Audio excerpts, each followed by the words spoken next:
life with you.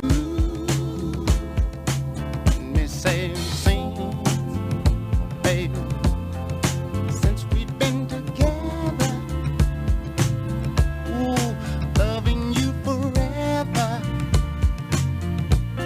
is what I need. Let me be the one you come running to.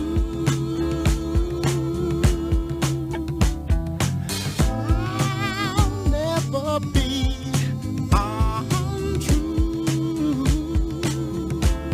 Oh, baby, let's stay together, loving you weather, times are good and bad, happy or sad. Ooh,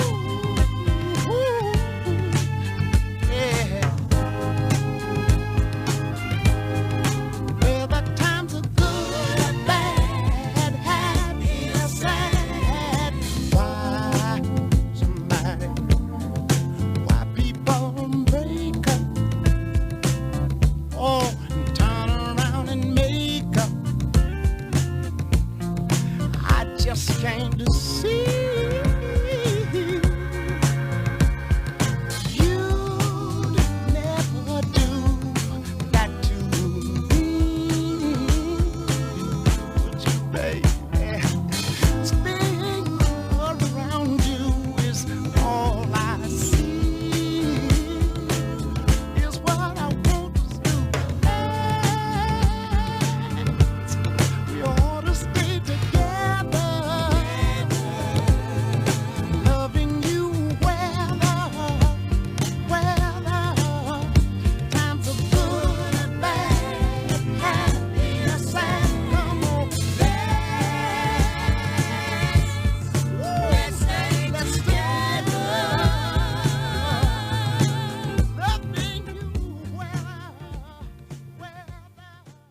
Wave your hands. There you go. Welcome everybody to, yes, there you go. I'm seeing you now. Welcome to the 5th annual Irish Echo Community Champions Awards.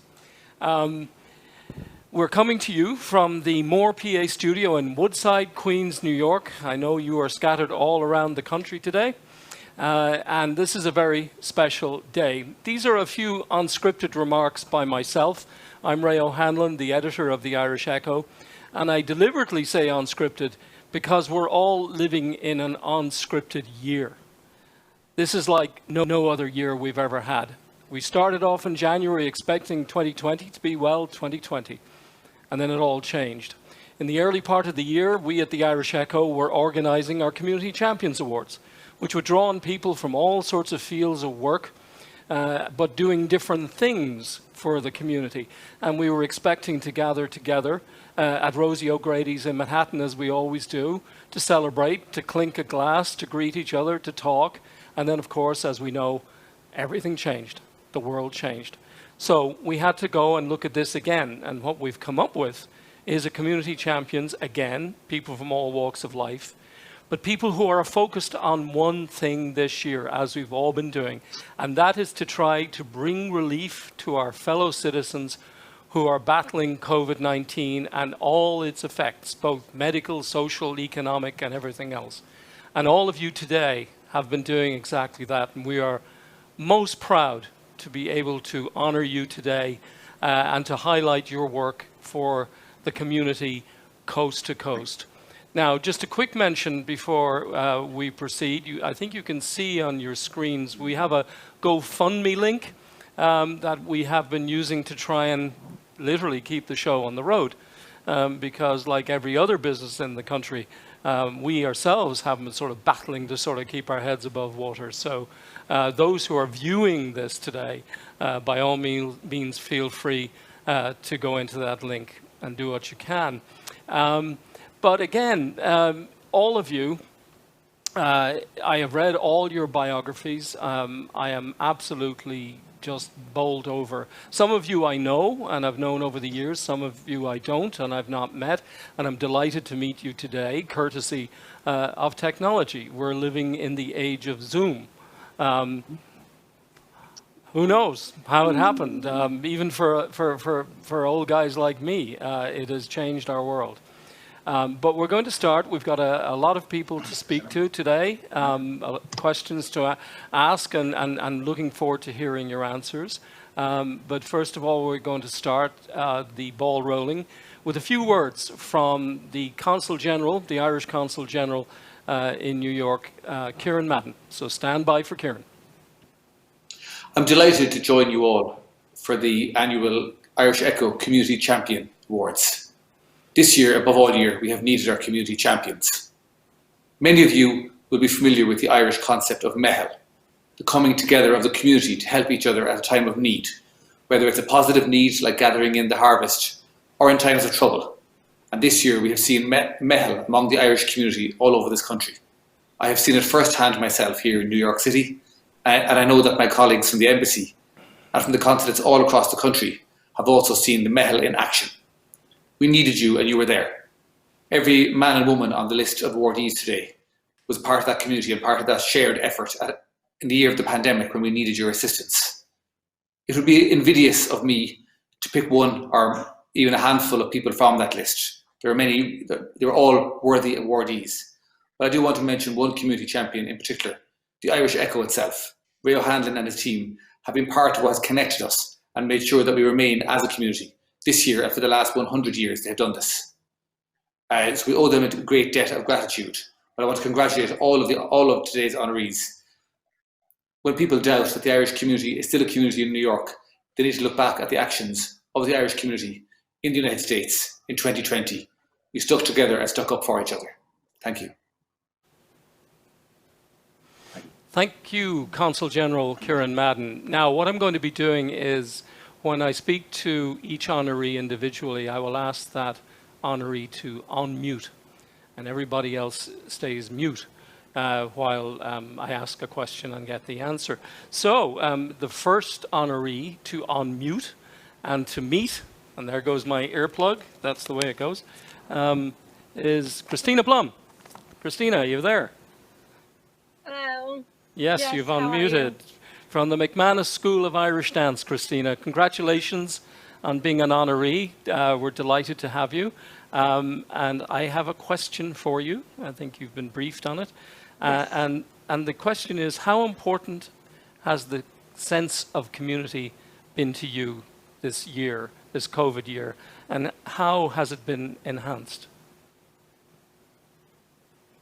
To be honest, it's been everything to me. I mean, we've always been part of the community with the dance school, but this year, you know, it's one of those tricky situations because we all had to adapt quite quickly. And especially with the dance school, we had to find ways to make it fun because we know a lot of our students were having a really hard time. And then we also put on an online Heritage Irish Night. We normally do it in person in the LIC waterfront, but this year, of course, we had to go virtual. But community to me, especially during this time, it made me realize we really all had to come together. It wasn't just about one person trying to achieve a certain goal. It was all, how can we work together? And there was a degree of empathy that we had to have and really understand what other people were going to. And you had to put yourself aside and your own stresses aside and just really think about the broader community. And for us, like, it was really about the kids and bringing, you know, a sense of fun and normalcy to them, especially during this time. Yes, now it must be, at times the kids, it's very hard to explain to young kids really what's going on. And as you say, a sense of normalcy, keeping them occupied and just happy and interested. And what have you learned back from the kids? You know, I've actually learned how resilient they can be, to be honest with you. You know, in the beginning, I know it was tough for everyone, but we always were like an open book with them. Anytime we were teaching them, we said, if you need to talk about anything that you're going through, like, we are more than just Irish dance teachers here. We are also mentors in ways. So, you know, they surprised me. I have to say they really surprised me, but it was also really nice to see not only them, you know, supporting each other, but just supporting us. It was a really big group effort, and I'm so proud of them. Well, that's fantastic. Well, listen, give our best to all the kids. Tell them we're cheering them on to keep dancing, keep going, keep at it, and you too. And congratulations for what you are doing is so important, never more important. And we're delighted to have you as a community champion. Thank you, Karen. Thank you. Next up, a man I know well, Frank Brady. Are you there, Frank? Yes, Ray, I'm here. There you are. Good man, Frank. I mean, we've heard about the Mehel. There were two Irish words that really came to the fore in terms of headlines, particularly early on in this year when things were really sort of going crazy. And it was Mehel and Sláinte, which you were involved with out of the Ashling Centre, I believe. So, you know, one is the Mehel is a sort of a coming together. Sláinte is like health, and never before has health been so important. But Frank, you know, in your experience, you are something of an expert on teams and teamwork from your time with the GAA. How has this year reinforced your sense of the importance of teamwork? Obviously, the GA has been a major force in New York over the years, and a lot of different communities would have benefited from them. But this year, that reality changed drastically. Many of the Irish people in New York here would have worked on construction, in the bar, in the restaurant business, and in various other small operations. And those were hardest hit when COVID struck. So obviously there had to be an immediate response. And having said that, these people that were often hardest hit were the people who were the greatest supporters of the various organizations over the years, particularly the GAA and the county societies. Those were the people who would buy tickets, take pages in ads, and go to the dances. So naturally, something had to be done to address those issues immediately. And I live in Yonkers here, just off the Emerald Mile in McLean Avenue, and the devastating effects were very, very noticeable. So many young people walking about with no jobs, some of them very little security, and the rent had to be paid and the bills had to be paid. So naturally from that, Sláinte 2020 evolved, and great credit in particular to two people. That was Seamus and Katrina Clark. And then they liaison with all the other 5 major Irish organizations in New York, and got Sláinte 2020 up and running, which became a major vehicle for everybody to row in and support these people who were struggling badly as a result of the COVID virus and the layoffs and the major economic shutdown in Manhattan. The work continues, Frank, yeah? Absolutely. It was absolutely phenomenal what was raised. There was over $500,000 raised from the events of Sláinte.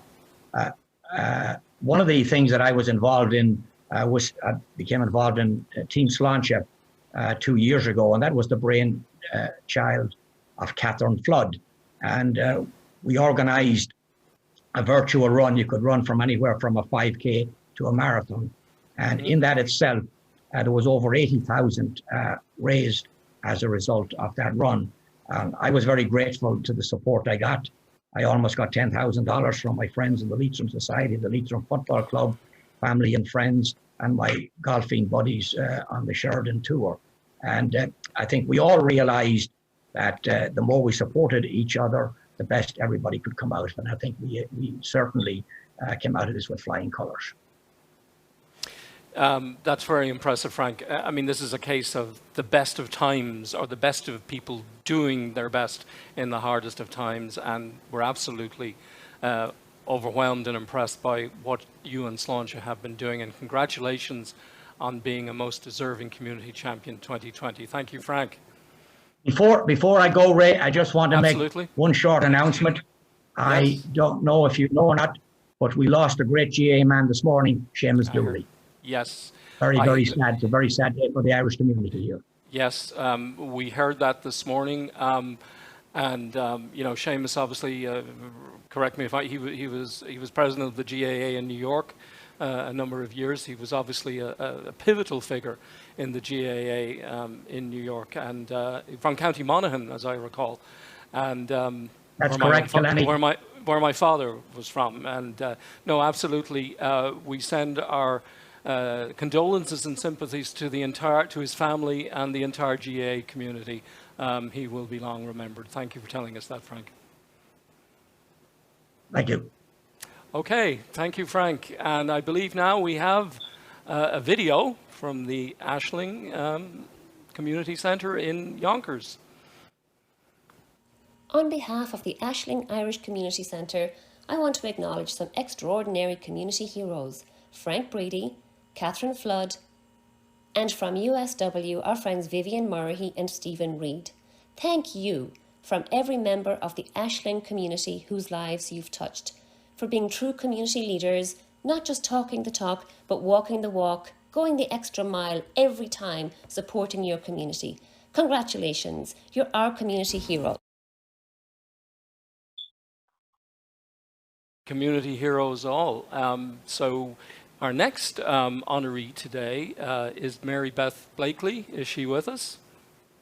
We don't know. Okay, we can come back to Mary Beth. We can go on to Stephen Burke. Stephen, are you there?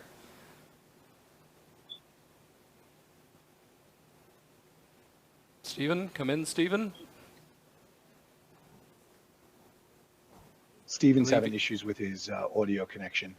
Ah, Stephen is having issues with his audio connection. We will come back to you, Stephen. Danny Connor, Donovan's Pub of Woodside, who I do see, and he's not too far from us. Yes, sir. There you are. Yes.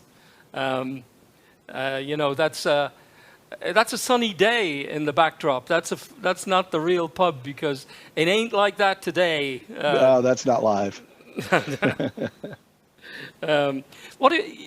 Tell us, I mean, you're in the business of meeting people, of bringing people together, of entertaining people, of making sure they have a good time. What have you learned? How do we appreciate that more based on what we've gone through? When it's all over and you open your doors again, you know, people can come in without masks and just, dare I say it, belly up to the bar and have a good time. What is the lesson you take away from this year? Well, we take away those connections are so important to us. You know, we are a community pub. There's no doubt about it. We are a community pub, and the people that have been, you know, our guests for so long have been there for decades. And you realize how much you miss those connections and talking to those people and catching up with them, and just the social aspect and the amount of positive emotion a day or a night at the pub brings to people is just missing. And we didn't realize how much we missed it until a few months in. And we actually had a bunch of our musicians that play at the pub record a little musical video for our guests because we missed them so much. What has encouraged you most from what you've seen in the last 9-10 months or so? What has been in a hard time to be encouraged in? What has encouraged you? Incredibly difficult time to be encouraged in, and I'll give you what really has inspired me. Throughout this, we've been able to deliver about 4,000 meals to hospital workers, frontline workers, and survivors of domestic violence. And what's really encouraged me is as I went into those hospitals, even Elmhurst, you know, just a mile away from where I am and where you are, which was the epicenter at the time, we would bring in meals to these hospital workers, and the positive attitudes on them when they were simply overwhelmed. I mean, Elmhurst Hospital, there were patients in the hallways, and the positive attitude, and they're thanking us for what we're doing, and it was really humbling. I mean, the gratitude and the amazing passion that they have for what they were doing is really what inspired me. Yes, and I remember back in the spring, I think TV cameras, news cameras were pretty much planted on the street outside Elmhurst. It was one of the frontline hospitals. But listen, Danny, thank you so much for what you are doing, what you have done for so many people, and for what you continue to do. And we're delighted to have you as a community champion 2020. Keep up the good work. Thank you. Thank you very much, and thank you for this. Me and Jimmy really appreciate it. Thank you very much. Not at all. You're most welcome. Now we have another video, this time I believe from the Irish Pastoral Centre in San Francisco. On behalf of the Board of Directors and staff, Father Brendan McBride and myself, Celine Kennelly, I would like to offer a huge and hearty congratulations to Joan Cuddihy, one of the recipients of the Irish Echo Community Champion Awards this year.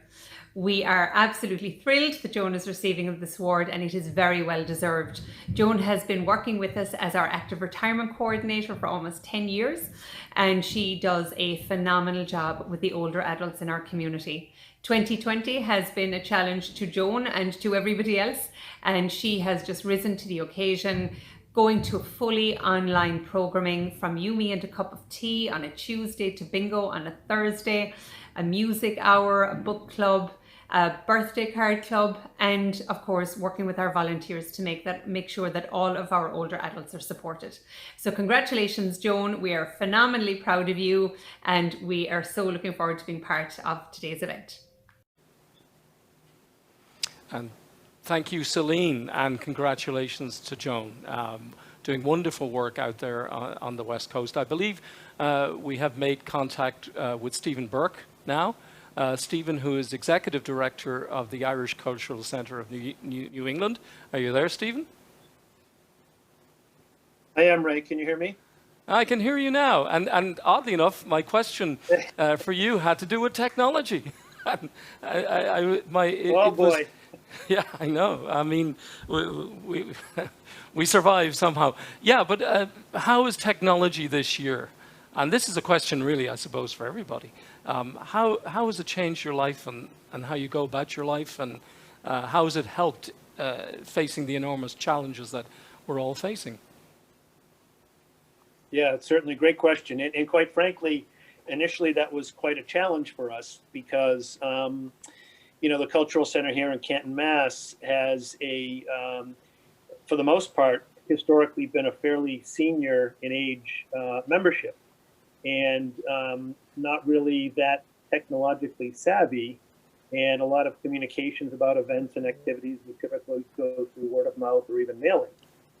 And this year in particular, we've identified the need to identify with a younger audience of Irish Americans. With immigration being down and everything else, we just don't have as many folks coming here as we used to.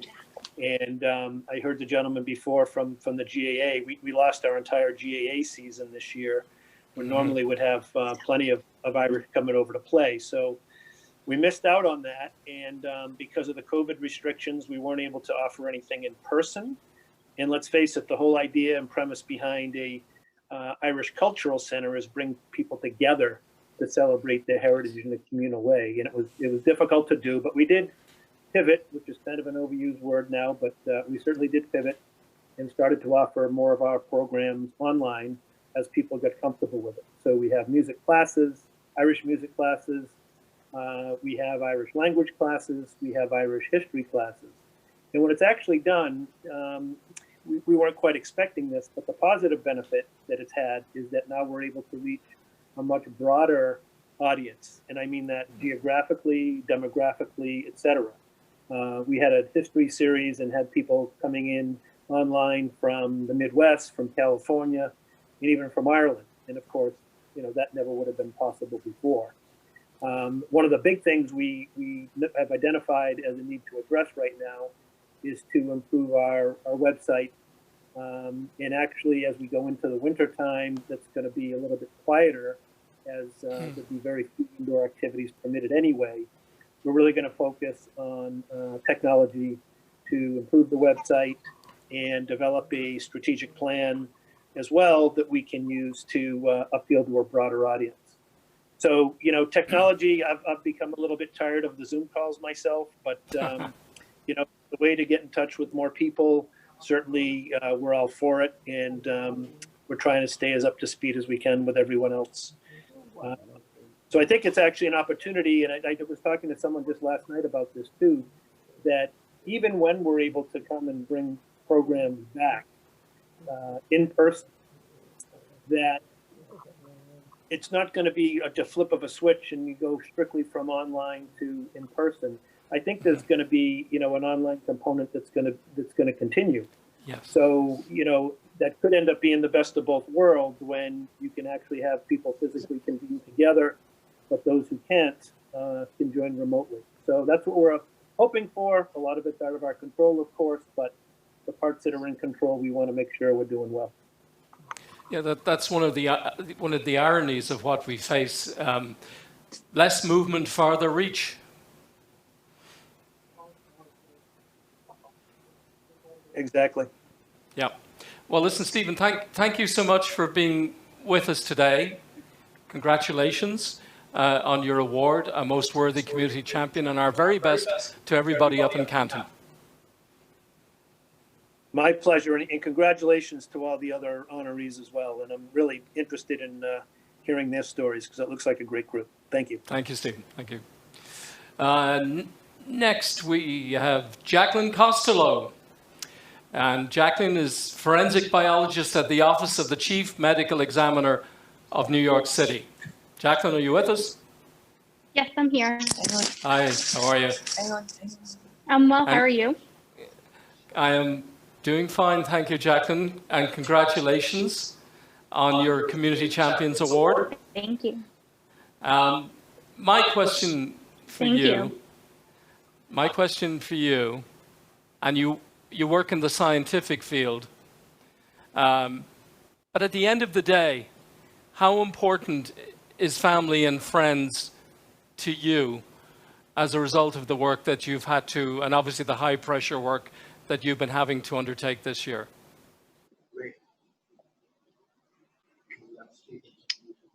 Especially during this year, I do work for the medical examiner's office, and I am a DNA, but I have limited working with the morgue operations, but with the pandemic, our morgue operations were exhausted.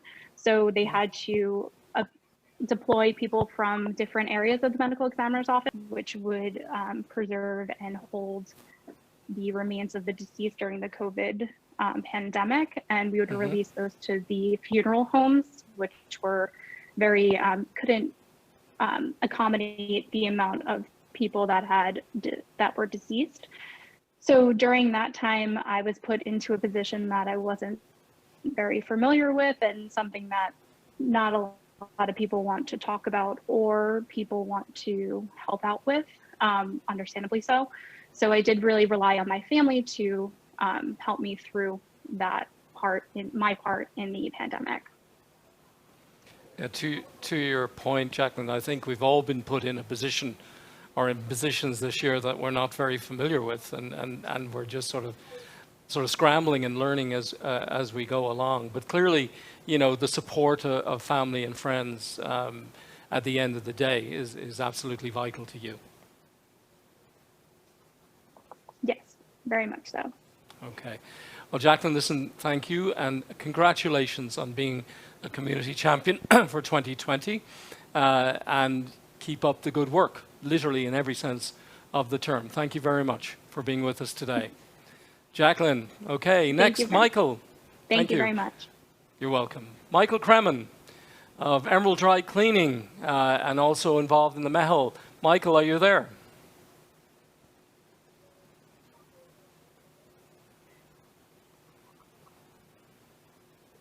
Do I see you? Do I hear you, Michael? Okay, all right. We'll move on and come back to Michael. Joan Cudahy, Administrative Support for the Irish Immigration Pastoral Center in San Francisco. Joan, are you with us? I see you. Yes. Hello, Joan. Can you hear me?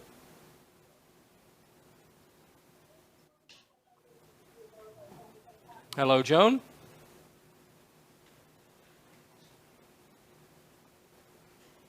Okay, I can actually see Joan, but she can't hear me, I don't believe. So we will go on to Hannah Cummins. Are you there, Hannah?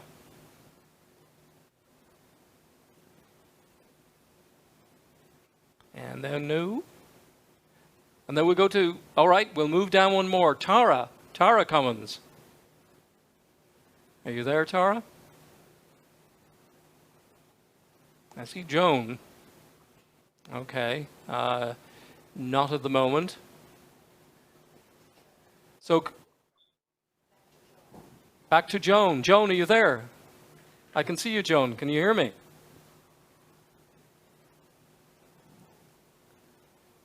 I'm not sure if she can hear me.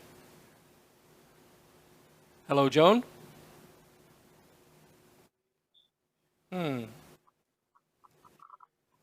Okay. Why don't we just, we can come back to now. Joan is speaking, but I don't hear her. Okay. Unmute your mic, Joan. Unmute your mic. Unmute your mic. Signal to me if you can hear me, Joan. Hello?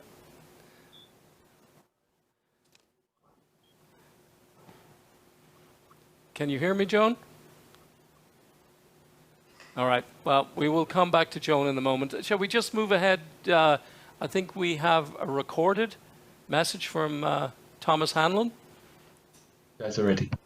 All right. New York City Hi, District my Council name is Tom carpenter. Hanlon. I'm a New York City union carpenter. Been there for over 20 years. And how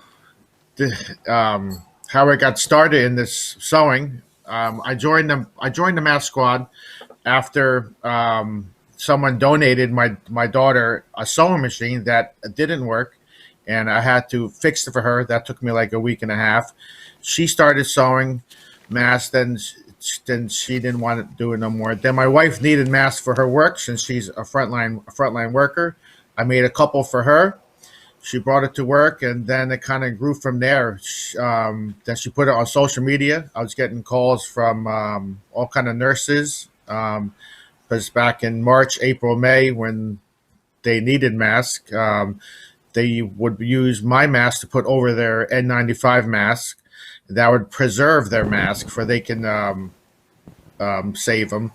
So, then I joined the mask squad. As I'm making the masks, I would just, if I see someone in Home Depot or see someone in Grocery store. at the grocery stores, I'll just pass them out. I don't charge for them. I just pass them out to random people if they in need of a mask. And then I decided, let me call my union, see if I can get some kind of patches, and I would like to dress them up a little bit. So I made these. This is my mask that has the patch on it. So they got a good idea. So they gave me a couple thousand patches, and I'm making them for my union brothers and sisters in New York City. I wish these masks were around.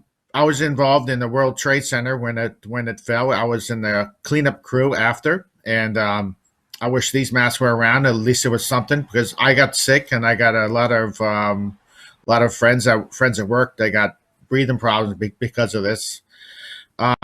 So now it's like I just make them randomly. I just pass them out. I get donations from a lot of people in the morning. They just drop off fabric, elastic, thread, whatever, any kind of sewing materials, and if anyone wants to make a donation, since there's a store called Fabricland. It's in Greenbrook, New Jersey, and you can just call up, make a donation. I have an account there, and they're a small business, been there for 85 years. So, would you like to say something? So I work in a grocery store, and as a frontline worker, when your husband's out of work and they need something to do, it's a little frustrating because they're so used to using their hands and building things. I'm super proud of him for all he's accomplished. He took his trade, and my kitchen table became the cutting table, and watching him take his trade of, basically doing a layout for an office, and now laying out for fabric was a big difference. My dining room table became the new sweatshop, as I called it. But you know what? To see him sewing, and he figured out how to use Alexa, which is modern technology.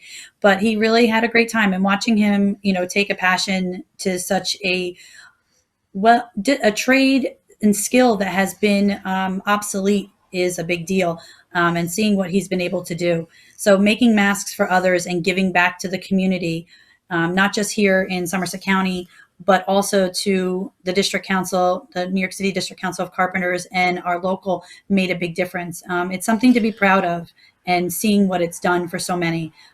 For me, it's an aha moment to see how a trade in carpentry can now move into a sewing trade. So, and also in the height of the pandemic, Brother Inc. had donated over 10 sewing machines to the Mass Squad of Somerset County, which is the organization he's affiliated with Jennifer Lauren. And he was nominated and awarded a Brother sewing machine. So he's no longer using a child sewing machine. He is using a nice state-of-the-art machine. So he's able to bang out, 25, 30 masks in an evening. And it's peaceful, it's enjoyment. And he's super proud of his accomplishments, and seeing those masks as he sends me those pictures to post on social media or to send over to the Mask Squad makes a big difference. So I'm super proud to see how hard his dedication has really paid off. And it's also great because you can't say you don't have a mask. There's always one by the front door. So.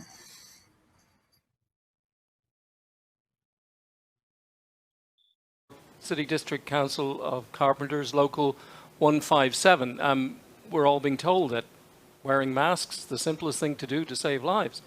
I think it's fair to say that Thomas and his wife are literally saving lives by actually doing what they're doing. And congratulations on their Community Champion Award. Next up, I believe we have Siobhan Durand. Siobhan, are you there? There you are. University of Michigan Hospitals. There you go. Michigan Medicine Registered Nurse. I read your biography, and you mentioned, I think, and it's something I guess everybody's going through this year, the mental stress of it all. How do we are we learning? I mean, we're battling a physical illness in COVID, but the mental stresses that all of us, to one degree or another, are facing are very real too. How do you de-stress at the end of your day? Well, first, I just want to make sure I say this. I want to thank my brother. He's been gone throughout the entire pandemic. He serves in the United States Army. He's Second Lieutenant Cornelius Aldridge. I want to thank him for nominating me for this award. He hasn't been around at home during any of this, so it was quite thoughtful when I received the nomination from him. But yeah, being a nurse, my first 3 years of my career, I never really felt like I truly took my work home with me, and that was the beauty of it. And during the pandemic, that's been a completely different challenge that I've had to face. But my family and friends have all been so loving and supportive of me. My coworkers have become a second family. I feel very blessed to be working with such a wonderful team in the face of this pandemic. And lastly, I've turned to my faith a lot and the power of prayer to help me get through these times. You obviously, and we thank your brother, for his service in the U.S. Army. Absolutely. How are things in Michigan? You're in Michigan today. How are things in Michigan right now? They're ramping up again. We had a flattened wave during the summer, but my hospital is seeing increased numbers rapidly, and it's hitting hard again. So I hope that everyone listens, wears their mask, washes their hands, and tries to stomp what's coming ahead. Absolutely sound advice, Siobhan. Well, listen, thank you very much for your work, your extraordinary work, and we're delighted to have you as a Community Champion 2020. Thank you, and stay well. Thank you so much for this award, and congratulations to everyone today. You're all very deserving. Thank you very much, Siobhan. Alexis Fitzsimmons, are you up next? Are you there with us? Alexis Fitzsimmons I Totaro. am. I'm here. There you go. I'm here. Hi. Thank you. Hi. Okay. Hi. Sorry. Actually, I think Hi. Thank you so much. I think you were the first person to actually log on, because early on, you know, a while ago, I could see people starting to practice, and you were the first. You're very keen. You get an extra award for being keen and enthusiastic. I need to practice.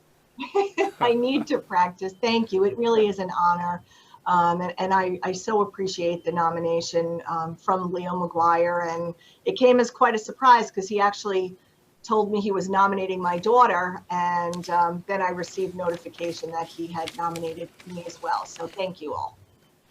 And then that leads to my question, because you were a director of psychiatry at Hackensack Meridian Health. And my question is, and I think I'd mentioned this with Siobhan as well, that we treat COVID primarily as a physical illness. But how important is it to treat the mental health effects, some of them possibly long-term? And we are learning about possible long-term mental effects.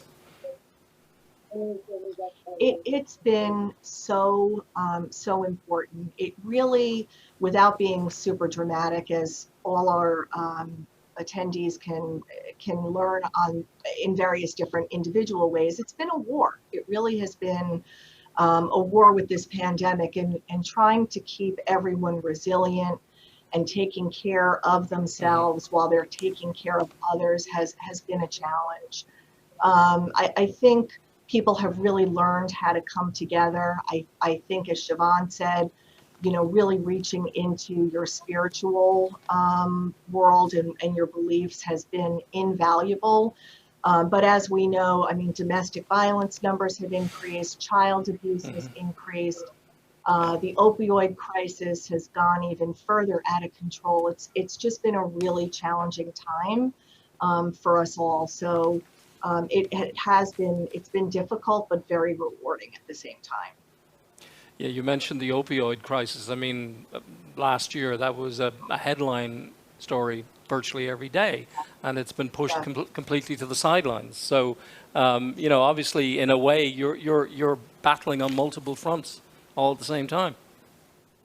We are, and you know, we're trying to take care of our own as well in the hospital, and so it's been really important. And I am an RN, I am a nurse, and it's been very important for us to try and make sure that we visit each unit every day that we can, as the COVID numbers are increasing and we're opening up more COVID units, just checking in and making sure that everyone is at least trying to take care of themselves and accessing support in the way that they can.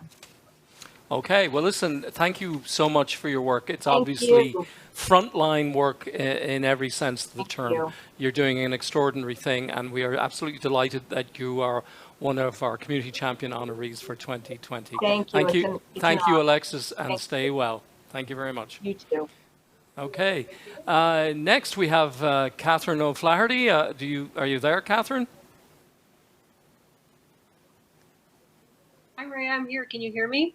I can hear you, Catherine. Thank you so much for coming on. You're senior lecturer and Lewis Faculty Fellow at Barrett, the Honors College at Arizona State University. I managed to get that out just about flawlessly before I fell over the edge of my chair.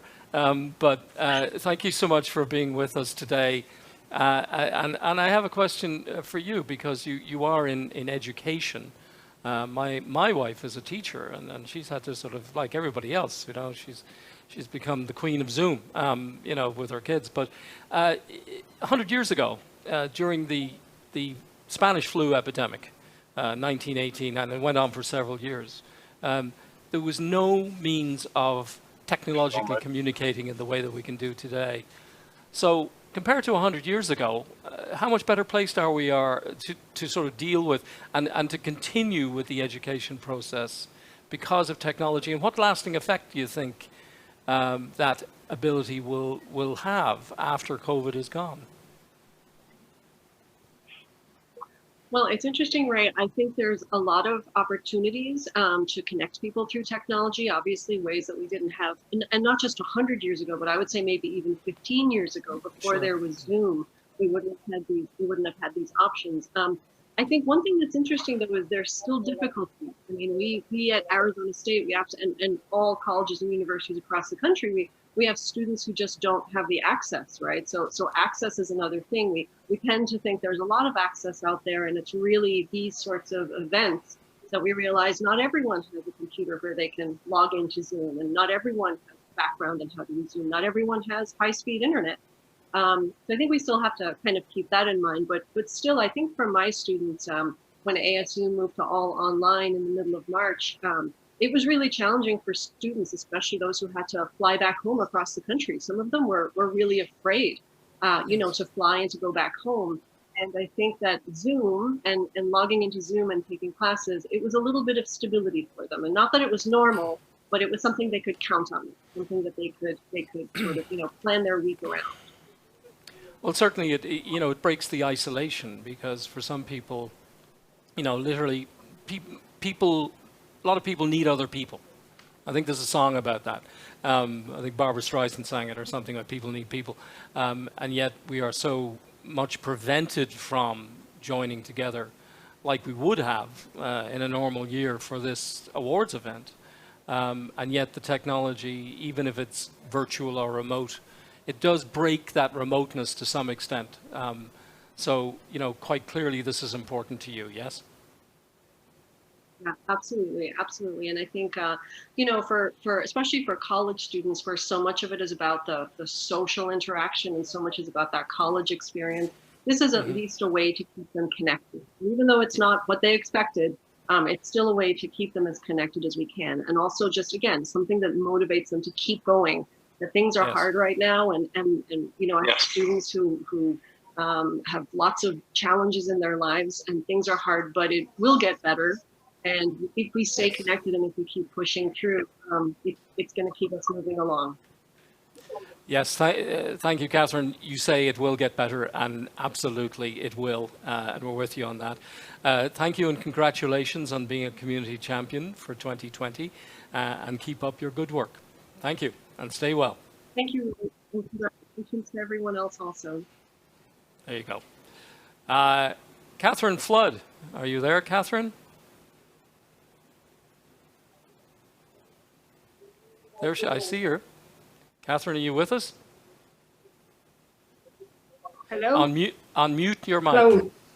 There you go. You're with us now. Okay. Can you hear me? Right. Hello, Ray. How are you? I can hear you. I'm not Catherine. sure which Catherine Flood. I believe it's two. There's two What's Catherine that? Floods, so I was wondering, is it me or? Well, two Catherine Floods. Well, you're the first one. You're the first Catherine to actually answer, so you get it now. Are you the pediatric ICU nurse at Cohen's Children's Medical Center? No, Ray, I'm not. No. You're the other Catherine. Excuse just me. Catherine Flood. I'm just Catherine Flood. No, you're big not. title. No, you're not. Yeah, well, I have a list here. Well, no, you're not. You are Catherine Flood, and you're a community champion, 2020, and we're delighted to absolutely have you. Where are you exactly, Catherine? Just tell me where you're at right now. I'm in Yonkers, New York, here with a couple of kids homeschooling and a rainy day. I know. Yeah, it was rainy here in Woodside, and we're not that far away from you. What is it that you have learned? You have young kids now. That has to be very difficult in this year. I mean, I think I get up every morning, and thank God that my kids are grown. But with young kids, how has it been to sort of keep them sort of busy, motivated, distracted, and reassured and comforted? Yeah, I think the kids are getting on with it. I mean, it's harder for teenagers, I imagine, and people a little bit older. But for my own kids, they're going to school part-time, and hopefully it'll stay like that. So we don't talk about it a lot. They just get on with it and seem to have adapted to everything. So it's fine. And if you take away anything from this year, what has been the abiding memory? Is there a moment that you will say that sort of just defines this past 9-10 months for you? What has encouraged you? What has given you heart? I mean, I'm always encouraged by the community. I think the community itself has been wonderful. I've been involved with the Ashling Centre for a number of years Yes. as a board of on the board of directors, and I see that, and a lot of other organisations, and I'm just so impressed by how people have stood up for everybody who's been vulnerable and fragile during this time, and that we've all just come together. And I want to commend, everybody that's donated to Sláinte and to Team Ashling and to the Ashling Centre, and to my counterparts, Frank Brady, who is a megastar for everybody, and to Vivian and Stephen in USW, who are unbelievable. And I also want to say hello there to Maureen Lyons and her team that are partying right now, to say thank you for all the work they've been doing. It's like everyone's been fragile, and people are stepping up to the plate, and community is at its best right now. Right. I mean, the work that's been done out of Ashling has been absolutely extraordinary. And it was before even this year. I mean, we've long been aware of what a dynamic place it is. And this year, more than ever, you've been called to a higher duty. And I think, as I said to Frank, the work continues, yes? Work continues. The centre's been around 25 years. It's a staple in the community. It's only getting bigger and better. Just bought the building and renovating that to a state-of-the-art facility for generations to come. Couldn't do it without the wonderful, wonderful support of people that have been donating over the years. And it's a big thank you to everybody. And programs are developing all the time. The wonderful thing about the Ashling Centre is they were here when the COVID hit, but they're also been playing a big part of every age group in the community, from the seniors to the juniors, and with the Froggy Club, and a lot of other programs going on. Mulcahy Scholarship Awards, and nod to Dennis Mulcahy for his good work in Project Children, and he's the board of directors. And we have phenomenal things happening there. A wonderful ballet group and Kelly Band that have a bright future ahead on a lot of programs. And it's all good. A great new director in Sandra Charles Feeney, and all the staff. They're wonderful. Ruth, Marie, Siobhan, Sister Christine, everybody. So it's all good. And commend all the board directors, and also Rita Clark, who was the brainchild of Sláinte. Thank you, Catherine. I think you're a community champion amid an array of community champions. I think it's fair to say. And thank you for all that you do. And congratulations, and keep up the good work, and stay well. Thank you. Okay. Thanks, Catherine. I think we're moving on to a video now. Is that correct? Am I right? Yes. And it's the video for Wells and Wool. It's the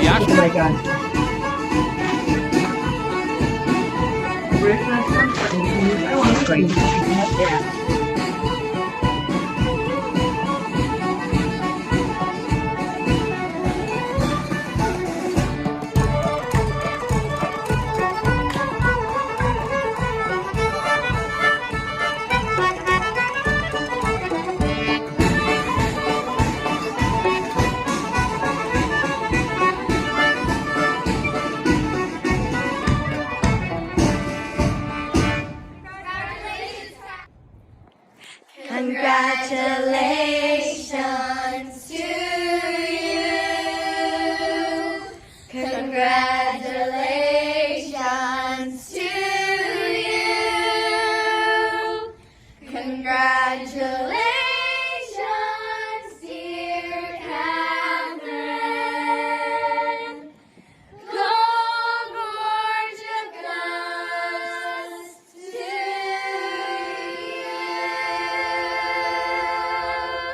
Congratulations, Catherine.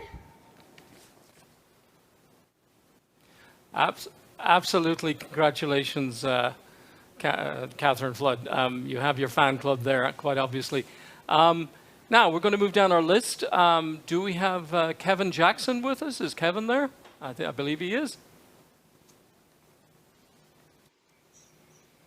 Yes, I'm here. Thank you. Can you hear me? Good man, Kevin. You're president of Ancient Order. Yes, you're president of Ancient Order of Hibernians Division 1 in Atlantic County. Yes, is that correct? Or Atlantic City? Yes, I am. Been president the last 3 years. Congratulations. I just wanted to ask you, organizations like the Hibernians, I mean, have been with us for so long, and, you're sort of like a cornerstone of the community. But has there ever been a year like this faced by the Hibernians? And how have you all together sort of banded together anew to face into the challenges of COVID-19? What has it been like this year for you and your fellow members? Well, I know for a fact in Atlantic County, it affected us greatly because of fundraising. We couldn't do any of our events that we usually do. So we've had to do some other things. And we've done this by staying in touch with our local community, reaching out to people that may need help or need assistance. And I'm also very fortunate that my division in Atlantic County, which in Atlantic City, we're very fortunate. Most of my members are police and firemen from the city. And being a past law enforcement officer with Atlantic City PD, I was able to reach out to guys, check on people, have my members check on everybody, check on each other. And we're still doing that. Yes, I mean, this is going to go on probably for a few months yet. I mean, have you any sort of particular plans with the holidays coming up? Right now we're looking at 2 possible food drives. We just received a grant for $5,000 to our division, and we're going to put that to use to be able to do. We're going to try and do 2 food drives, one before the first of the year over the holidays, and then another one afterwards to be able to supplement the community where we are. Okay, so busy days ahead for you, Kevin. But congratulations to you and to all your members. And let them share in this award. You're a most deserving community champion for 2020. And thank you very much for all that you're doing. And stay well. Thank you. I'd like to thank my state president and my past state president, Larry Prell and Bill Young, for submitting my name. Thank you very much for the. I know those guys. I know Larry and Bill. Well, all the best. Relay all the best to them too, please. Thank you. Thank you. Do I see Maureen Lyons there? I think, is she coming up in a little while? Not now. Who's next? Do we have Nick Jordan? Is Nick Yes, there? indeed you do, Ray. Oh, there you are. Good man, Nick. There you are. All right. Hey, well, Ray. we meet at last, face to face. Knew it would happen. Yeah, for those of you, we're going to show a video of Wells of Life in just a moment to give people an idea of the incredible work you do. But you're from County Wexford originally. You moved to California, and then you have kind of in your mind, and then later in your body, you kind of relocated to Africa, where Wells of Life is bringing clear, clean, potable water to people, and it's something we take completely for granted in this country, that you turn on a faucet and there you have your drinking water. But this is not the case in the part of the world that you work in, Nick. Can you just tell us something about that? Of course, Ray. You know, growing up in Ireland, one would never really associate a lack of water, as obviously you would well know. There's no shortage of it falling out of the sky. Yeah. But I'm afraid you're right. The reality is that there's almost 1 billion people in the world that their main primary goal was to forage, to find enough water to survive. And that's a tough statistic to say. And of course, women, especially mothers, their daughters, girls, are really the hardest put by, because they essentially are the ones charged with finding the water and hauling it. And water is pretty heavy. It's 8 pounds per gallon. So if you bring home 5 gallons of water, it's a 40-pound load, and typically they will walk maybe 3 miles per day. So it really is, it definitely makes you take turning on the faucet wherever you live for not for granted, and surely it makes us appreciate it, which I tell my kids all the time, be lucky or I'll move you over to Uganda. Yeah. Well, I mean, this is the irony of Uganda in many ways, is that it is a very fertile country. But the water, much of it, a lot of the time, is underground, and not very far underground, because I think you mentioned a shallow water table.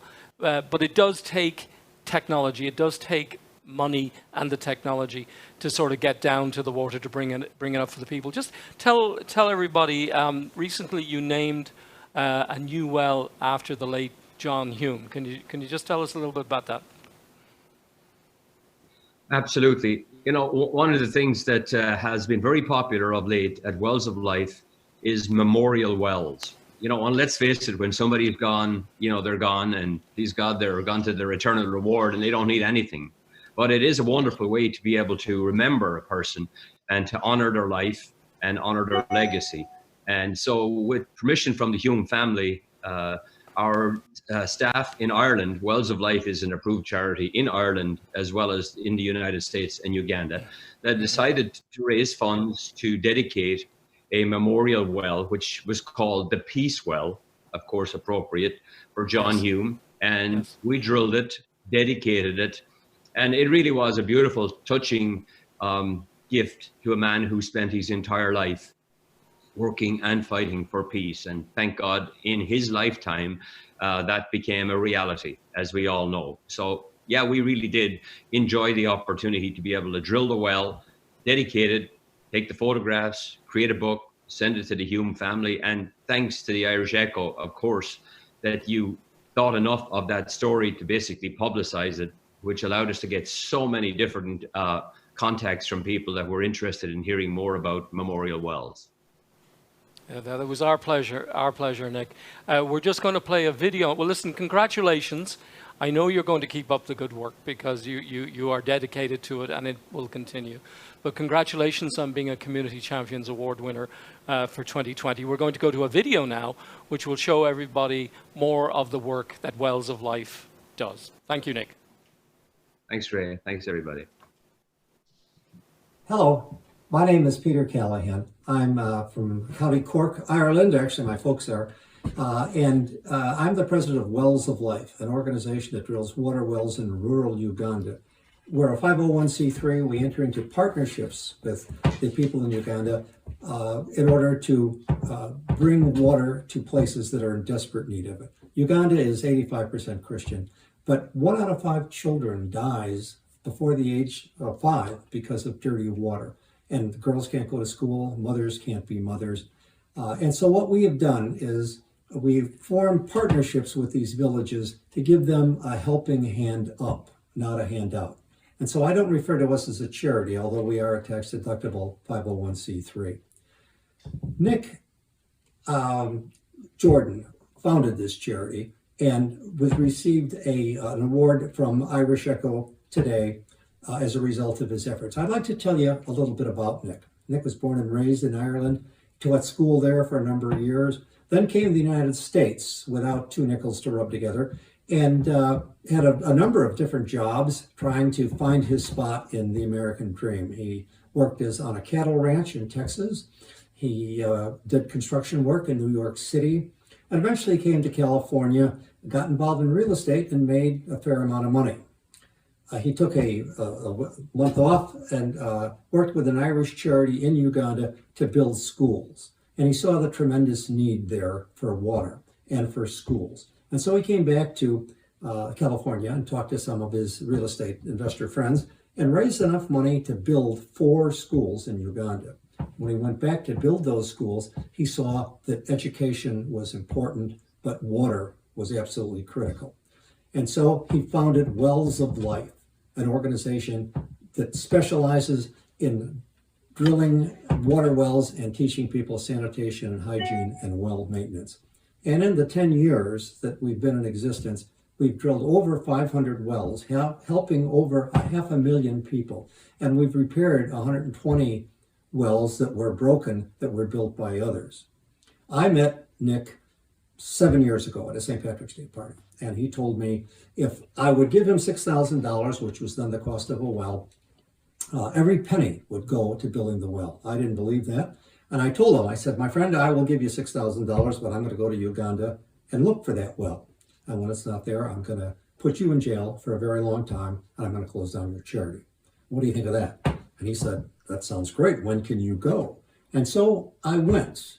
And I came back and I told my wife, I would like to stop practicing law, which I'd done for 53 years at that point, and spend the rest of my life, or at least my useful life, working as a volunteer with this particular charity, because they solved the problems. This isn't a matter where you put money into some sort of a charity in hopes that they'll find some cure for a disease, and those are all worthy goals. But what I liked about Wells of Life is that they solved the specific problems. There was a village where they didn't have clean water, and in a fast period, within 3 to 6 months, we put in a well.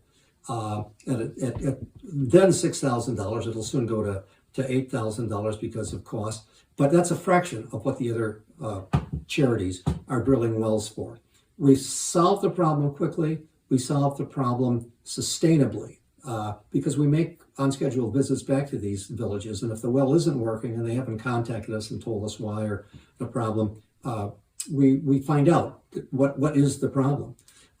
We completely solve the problem and we verify that it's been solved.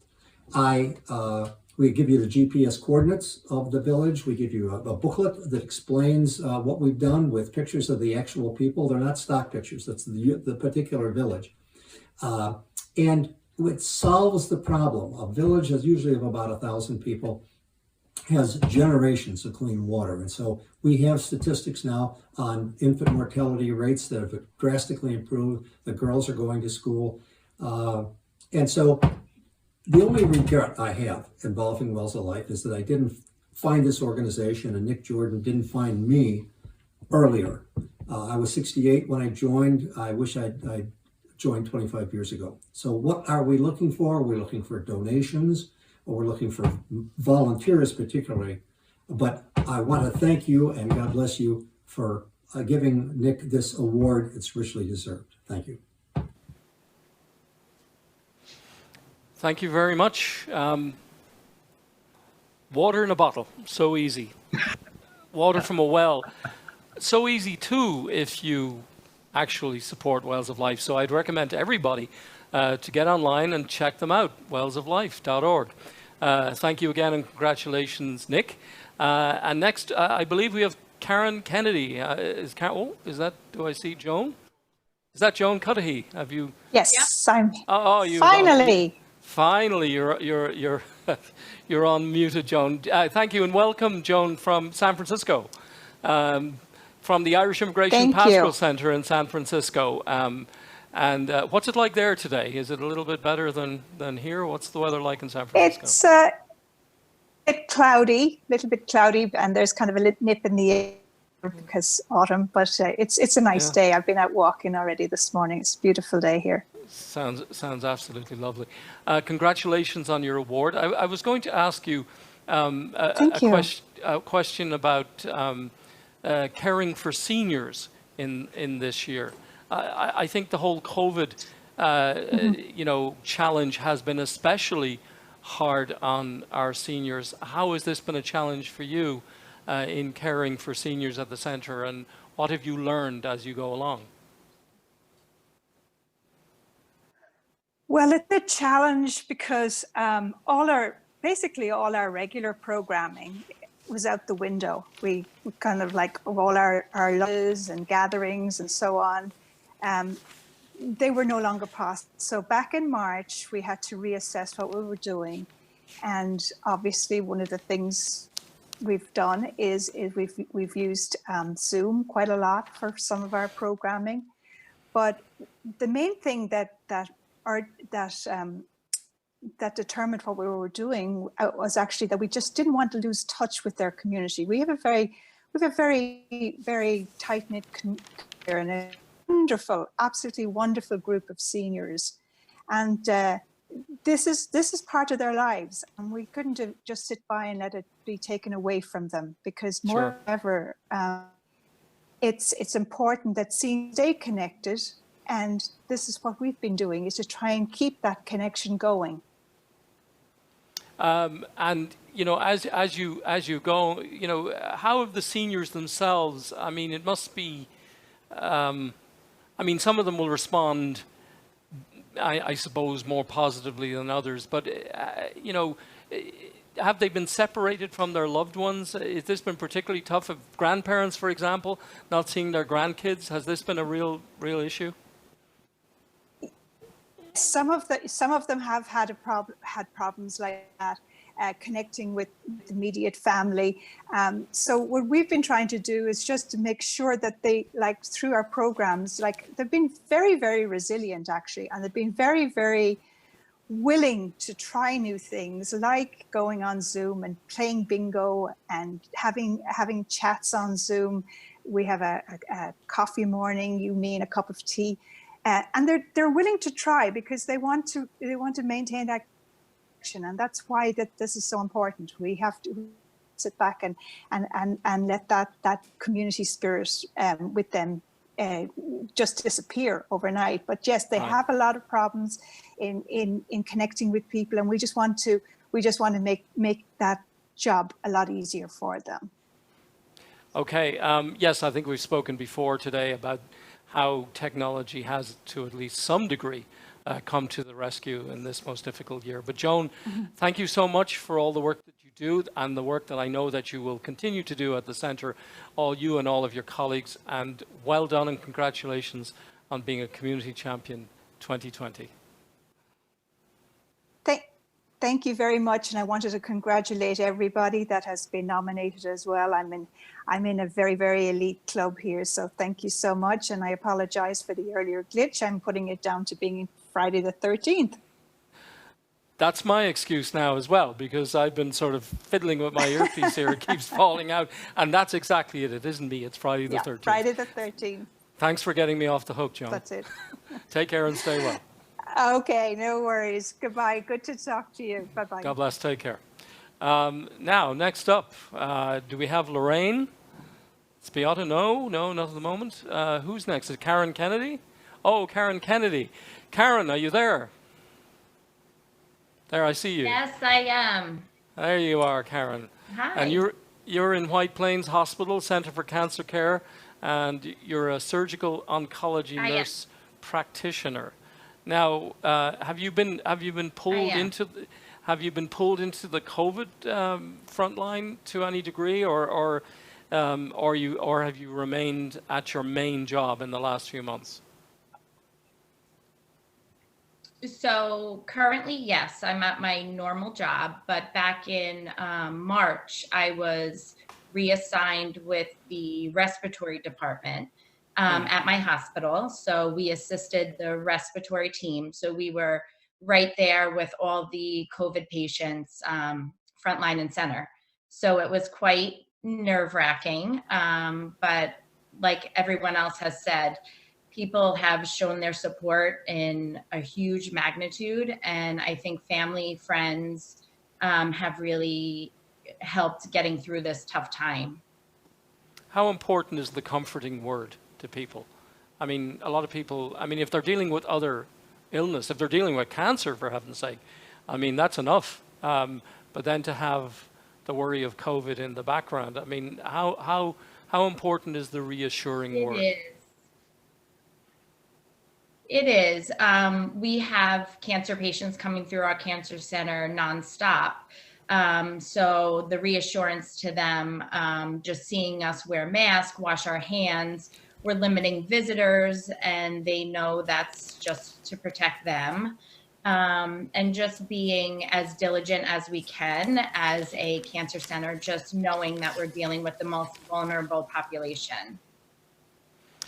So Karen, in the weeks and months ahead, are you expecting, is there a possibility, if, God forbid, but COVID cases begin and seem to be on the rise at the moment, Right. Are you ready and prepared to go back to the COVID front lines?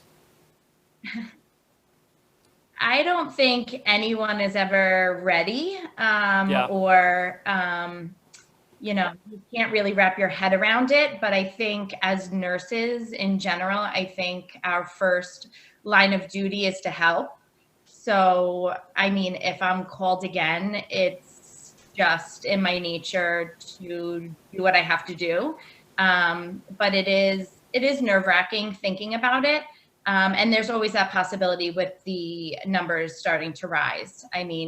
Just going ahead, good hand washing, mask wearing, and social distancing, I think will keep us all safe. It really, the bottom of it, those three things. It really is so simple. Until we have a vaccine, they're all we've got. So we really, you're right. Yep. We should have the 1, 2, 3 is absolutely vital for all of us. But look, Karen, thank you so much for joining us today from White Plains, not too far away from us. And congratulations on your work. Best to all your colleagues. And you're a community champion 2020. Yeah. Well done. Thank you very much. And thank you to everyone else. There you go. I think next we have Lorraine. Do we have Lorraine Spiotta? Are you with us, Lorraine? Do I see you? We can come back to Lorraine if need be. We can go to Alana Kohler. Do we have Alana? Hi, yes, I'm here. Having issues with my webcam. That's Alana I'm talking to, yeah? Yes, this is she. Yes, this is Alana. Yes, I see you are having issues. I see a still photograph, but I can hear you, and that's the important thing. You're a surgical physician assistant, New York Presbyterian Lower Manhattan Hospital. How will we emerge from? How do you think we're all going to come out of this? How's it going to change us? Are we going to be better people? Or are we going to forget all this as quickly as we can? I think as like a nation and, you know, specifically I can speak for New York, I've already seen a lot of positive changes. I think that a sense of community is a lot tighter. We had, you know, community members donating food, masks, etc. to the hospitals and to their, you know, their neighbors, even if they weren't working in the hospitals. And I think that especially, you know, younger people growing up, I think it's just they're gonna adapt and include some of these like hand hygiene and mask wearing and sense of community going forward for the rest of their lives. If we have to learn from it, let's make it somewhat of a positive experience. Yeah, and I mean, it's I mean, I suppose 10 years from now, 5 years from now, we're looking back on this. It might be difficult to sort of impress on people who weren't in it that this was a positive experience. You know, do you remember one particular moment this year when you said to yourself, "Oh my God, this is really not what we all expected to happen in 2020"? Is there one standout moment in that regard? I mean, there's a lot. Are there more? I think yeah, go ahead. Just, you know, heading into work every day and seeing just the hospital flipped upside down on its head. We're at, you know, quadruple, if not fivefold capacity and treating patients in a tent outside in the street. I think that there was a lot of surreal moments. But there was also a lot of surreal moments that were great. 7 p.m., if you went outside, there was fire trucks and community members clapping and holding banners and everything. So I think that there was a lot of surreal moments, both good and bad. What are you going to do when it's all over? Are you planning a holiday somewhere? Where are you going to go to escape? I'm planning a wedding. Oh, you're planning a wedding? So hopefully, once COVID ends. Oh, well, yeah. Double reason to congratulate you today, Alana. Absolutely. Well, roll on the wedding. Thank you so much for the work you do, and congratulations on being a community champion for 2020. Stay well. Thank you. I just want to also thank everybody else. Hearing your stories are really inspirational. Absolutely. I think everybody here today is inspiring everybody else, and that is a great thing. Thank you so much, Alana. Thank you. Next, we have Tracy. And Tracy, I've been practicing your surname all morning. Kotsulidakis. I hope I have it right. Are you there, Tracy? I'm here. Very good job. Thank you very much. I love those Greek names. They're absolutely wonderful. They're almost like, well, sometimes if you change a name into the Irish language, it can be a bit challenging as well. But we're delighted to have you today, Tracy. And you're a registered nurse at the Wyckoff Heights Medical Center in Brooklyn. Tell us what it has been like this year at your medical center. What has 2020 been like for you? As the other healthcare workers have stated, we were overwhelmed a few months back, and we're now preparing for the future, the next wave that may be coming. It was rough. I mean, I don't work in the front lines, but I deal directly with all the frontline workers. I'm in the IT department. So we had to give them a crash course on telehealth so that they could work with the patients from home. So the patients weren't all coming in when we didn't want them to get exposed. And it was rough for seeing our coworkers, everyone walking around in spacesuits and everything. But we got a little bit of a break, and now they're starting it again. So crossing fingers it won't be as bad as that one was. Absolutely. I mean, we're kind of learning things. You're learning things as we go along. I mean, I believe that how COVID is treated and dealt with in November has changed a bit from what it was back in March, April. Is that correct?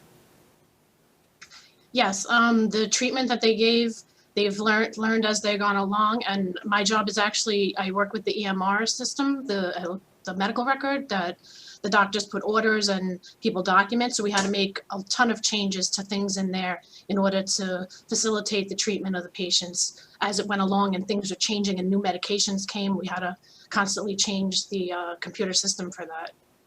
Right. It really has been almost like a seat of our pants sort of process this year. But hopefully, if we have to meet the challenge head on again, we're going to be better placed than we were even 6-7 months ago. Right. Yeah. Hopefully, yes. Okay, hopefully indeed. Well, Tracy, listen, thank you so much for your work. Our best to your fellow workers in Wyckoff Heights, and congratulations on being a 2020 community champion, and stay well. Thank you, Tracy. Thank you, you too, and congratulations to everyone else as well. And thank you. Thank you, Tracy. And next we have, I believe, Bridget Murphy. Do we have Bridget? Hi. Oh, there you are, Bridget. How are you? Can you hear me? I can hear you. Good, oh my how are you? You're at work. You were I'm at work, actually, yeah. yes, you're a nurse, you're a registered nurse at Mount Sinai, Manhattan, and right now you are at Mount Sinai in Manhattan. Goodness, what's it like sir. today? What's it like today? I mean, is it... Today's okay. We're a little bit busy, but not with COVID. We've got some cardiac patients, but today's a good day. Which is something I suppose that we're inclined to forget when we talk about and put the focus on COVID, that everything else is going on at the same time. Right. Yeah, we're still doing cardiac surgery, so it's hard to well, they stopped them during COVID. We stopped all elective surgery. We changed into a COVID ICU, which was out of our element because it's usually medically managed. So it's kind of like respiratory failures, and we're surgical. So it was kind of difficult to make that transition, but we did it. So yeah, I think I wrote a question because I noticed that you're one of several honorees today who are very young. You're in your 20s, right? yeah, I'm 25. You're 25. At the age of 25, you have seen more than some people see in an entire lifetime. How is being 25, having the energy of youth, something I dimly remember at this point, how has it helped to get through this? I mean, obviously it's very tiring physically and mentally, but you're moving. I see. Are we going into? We're not going into cardiac surgery, I hope. No, how No, is I went into somewhere quieter. Okay, that's fair enough. No, we understand.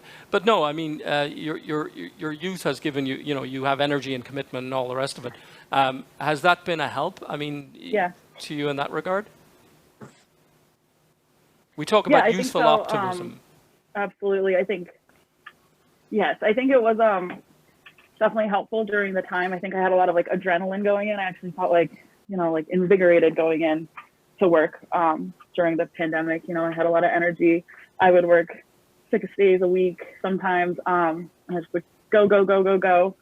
And then I think, at the end it got, when you kind of like realized what was going on and it all set in, then that's when reality hit. But I think being so young and having so much energy and just so much adrenaline and so much drive to help people as a registered nurse, you kind of you dove right into it head first. And you just took everything that you could. As all the other healthcare professionals that have spoken said, we were out of our element, we were understaffed, we were doing things we've never done, we were seeing things we've never seen. But I think being young definitely helped, personally, my situation, taking care of people. Yeah, it's almost like you've been in a war. I mean, it's like I don't know if you ever watched those old episodes of MASH when the helicopters come in. But I mean, this for the hospitals in the front line in New York City and certainly earlier in the spring, I mean, it was almost like you were in a war. It looked like it. Yeah, I would say so. And I think, after things settled down kind of in the late summer, there was some conversation with, administration and our management and even just our physicians, our providers and other nurses about kind of how it's kind of like PTSD, like people have in war. It was basically a war zone. I mean, you were just doing the bare minimum for certain patients, which is all you could do, which is not how we normally operate. You normally do everything you can. But we had to kind of spread our resources where they were most valuable and, where they were most needed. So I think, a lot of healthcare professionals and anybody that was, kind of in direct contact with these patients and seeing how they were suffering and, how they weren't getting better despite all your effort, probably had some type of, PTSD from it. It's kind of surreal. Yeah. Well, Bridget, I am confident that 26 is going to be a much easier and quieter year for you. We absolutely hope so. I hope so. Absolutely. We'll let you get back to your invaluable work. Thank you so much for taking the time to be with us today. And congratulations on being a Community Champion 2020. Take care and stay well, Bridget. Thank you. There you go. Bridget Murphy. We're now going to go to a video courtesy of McEntee Law.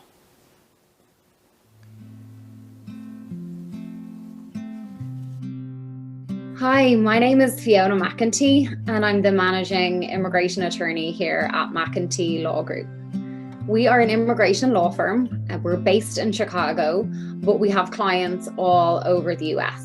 So we have a lot of clients in New York, and we can handle pretty much any type of immigration matter that you would need, from family-based immigration, so marriage green cards, to employment immigration, green cards, visas, and we do a lot of extraordinary, so O1 visas. We handle a lot of those and the green card version of those. We're immigrants ourselves, so we do understand what the process is like from a personal point of view, and we bring that personal service to all our clients. I am so honoured to be one of Irish Echo's Community Champions this year, and I'm looking forward to getting back to New York to see everybody in person. But in the meantime, please stay safe.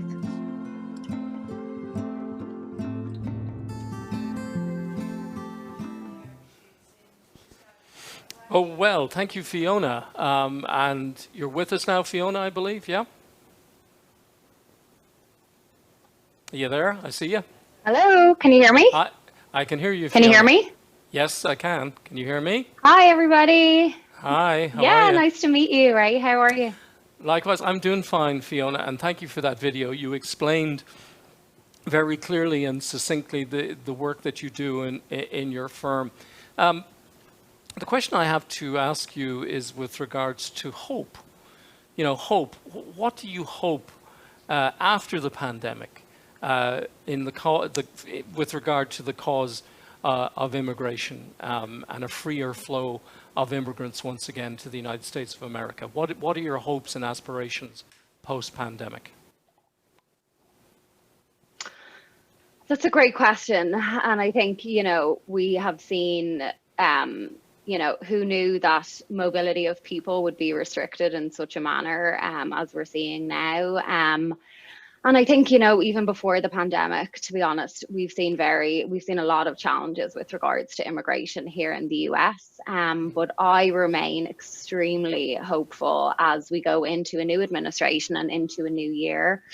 I think that you know, the work that the Irish government is doing with regards to you know, talking to the US about potential options. I am really encouraged by the Biden and Harris administration's commitment to getting immigration reform on the table. So I'm looking forward to that. And I think, you know, the challenges of not being able to travel have been felt, you know, so much. And I just listening to the stories of the grandparents in the seniors in the Irish centres, like breaking my heart, because my own parents are in Ireland and my kids just want to go back and see, you know, their grandparents for Christmas. And so, you know, I feel like we have been brought together in a way that we probably never thought possible. And I think the new Irish Consulate General in Chicago said that the pandemic has made history out of geography, which I thought was like an interesting way to look at it, that we're actually closer to get, you know, it's almost as convenient to talk to somebody now on Zoom, even if they're down the street. So I remain really hopeful, and I think we've seen what we can do when we all come together for a united cause. And I'm just so honoured and humbled to be here today with everybody, and the stories have just been really heartwarming. So thank you so much for this big honour. Not at all. It's our pleasure, Fiona. I mean, you talk of, you know, people not being able to go back to see loved ones in Ireland, you know, because there's virtually very limited travel at the moment. I suppose for people who are here legally, who are green card holders or have various visas or who are dual citizens, they must be feeling now something like what the undocumented have felt, the undocumented Irish have felt for so many years, not being able to travel back to Ireland, even for the most important of family occasions, family gatherings, funerals, weddings, and so forth. What's your view on that?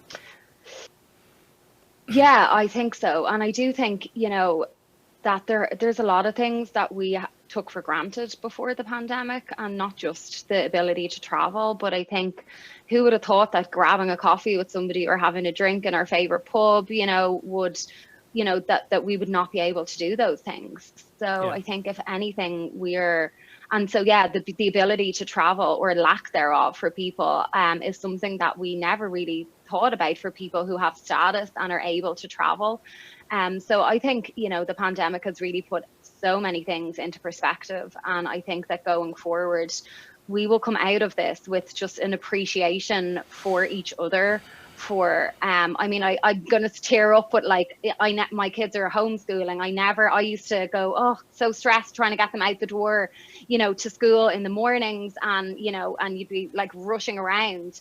I will never take that for granted again. I will vow to just appreciate those things, those simple things like sending your kids to school. And so if anything, I think whether it's travel or whatever it is, meeting a friend for coffee, Thanksgiving dinner with family, I think we're just going to approach everything with a renewed sense of appreciation. And so I think that's the good that comes out of such a horrific pandemic. Absolutely. With you on that, Fiona. Fiona McEntee, principal of the McEntee Law Group in Chicago, my wife's hometown, by the way. Thank you and congratulations on being a 2020 Community Champions Award winner. Thank you, Fiona. Thank you so much. Take care, everybody. Right. Next, we have Donna McGuire. Donna, are you there? Yes, I'm here. Welcome, there you everyone, to the Community Champions. Hello, Ray. How are you?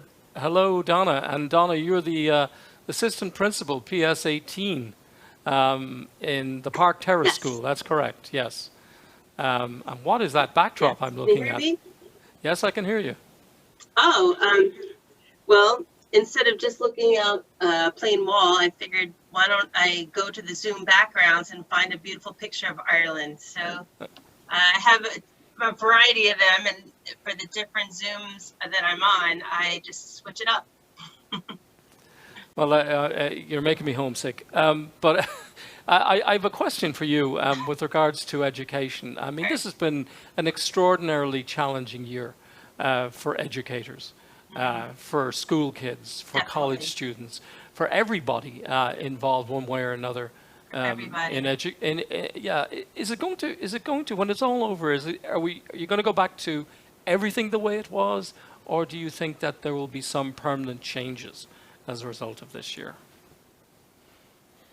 Um, it, we're definitely going to have permanent changes, and maybe, I mean, I know the pandemic is hard on everyone, but because everyone is demonstrating ingenuity, leadership, motivation, creativity in order to get through it, and learning the technology, that's all going to foster a new wave of education, a new appreciation for what happens in schools. The parents are going to be more connected because that has been the onset of the pandemic, and everyone is just going to work closer. I don't think they're going to let go. You know, everyone, as I've heard on this call, has said that this pandemic has brought every community circle closer, and I think that will work a long way even after the pandemic is done. Yeah, I have this sense, Donna, that parents are going to have a new and enhanced sort of regard for teachers and the job of teachers. Would you agree? Yes, yes. You know, about a week or two after school shut down, there was, and New York City was the last to close. It's the largest in the world, a million students. There was a funny viral video. I don't know if it was TikTok or whatever, but it was a mother that said, "Teachers, I'll give you whatever you want for Christmas. I'll buy you this, I'll buy you." She was like, "Just take my kids back." And, you know, it was funny, but there was a little bit of truth because people are busy working or out of work, trying to care for other ones that are sick at home, trying to teach, trying to get connected, trying to get devices. And it almost became like a Calgon commercial. But how we were getting through this is that we kept connecting to everybody, right? And, you know, a lot of us here on this call are Irish or Irish American, and we understand how it is to be an immigrant. And New York City is filled with immigrant students, and their parents may or may not speak English. They moved here for a better life. Now they're finding themselves out of work if they were in a service industry or restaurant. The rent is coming up. They don't know how to connect to school. They don't know how to, they may not have had a complete education themselves. So there was a lot of uncomfortable situations that we had to help the families with. And in order to get through it, the most important thing we had to do is keep connected. Even we sent people to their homes, we sent care packages with food, and we just kept trying to make the links. And now we just found out about 2 hours ago that we should get ready for an imminent closure as close as next week. So it might be different the second wave. Yeah, but we have learned a lot from it. New York City still has 77,000 devices to get to students. Not everyone's connected. Not everyone has a hotspot or internet. So we're making packets, we're trying to connect, and it's not easy, but we're making it happen, which is, everyone is a champion through this. Absolutely agreed, Donna. We are blessed with champions who, as I said at the beginning, came into this year never expecting anything like this or to have to do that. But well, regardless of what happens in the next few days for the schools, we wish you absolutely all the best. We congratulate you on being a community champion 2020 and really pass on our best regards to all your colleagues and a cheer for the kids. So thank you so much, Donna. Thank you so much. And as I say, thank you for honoring me this year. And not at all, and it goes well with your backdrop there. It looks that's yeah. Thank you so much, Donna. To be with you all today. Okay, thank you, and stay well.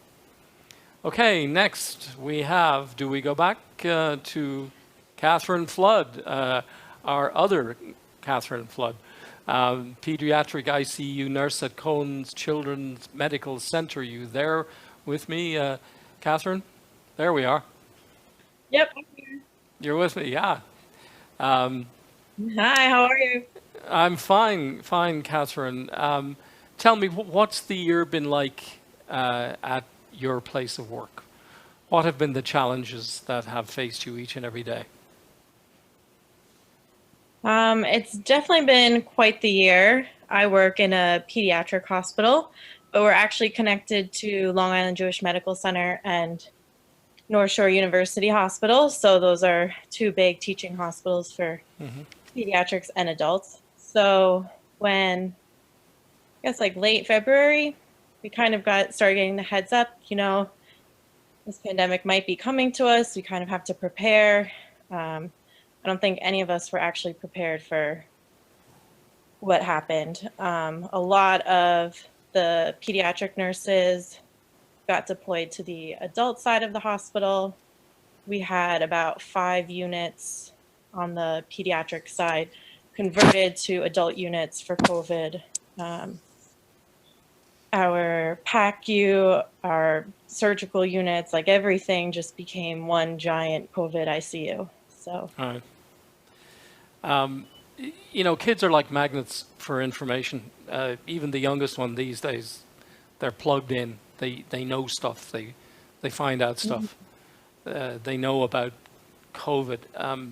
How has it been? You know, I mean, your role, even beyond medical practice, as being a sort of a comforter, as being a friend. I mean, there must be some kids who are just worried and need that reassuring word. I know I've mentioned this before, but how is this played out as the months have advanced?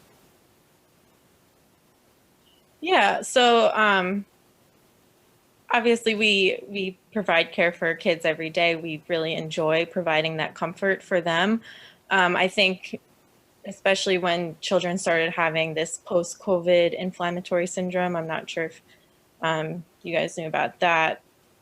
It was after kids, they swabbed negative for COVID, but then they would have the antibodies in their system and their bodies were having this big inflammatory reaction.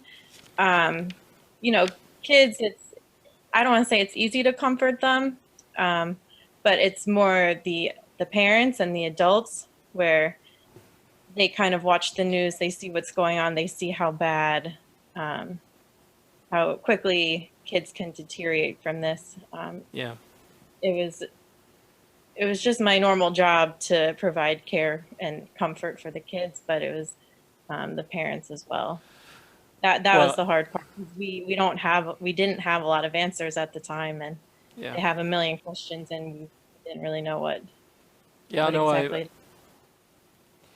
A normal job in an abnormal year, but that's actually a point to your point there. It's, you know, yes, talking about comforting the kids, but maybe we forget the parents. And as a parent myself, I can only just imagine what parents are going through if their kids are in hospital, even for, you know, tonsillitis, for heaven's sake. You know, I mean, it must be just hard to sort of, you know, go from one to the other, bring them all together and just, you know, sort of make them feel that they're in good hands and that they're, you know, that they're going to get out of this. I mean, I'd imagine you have learned much this year about just how you convey that sort of comfort and reassurance. Yeah.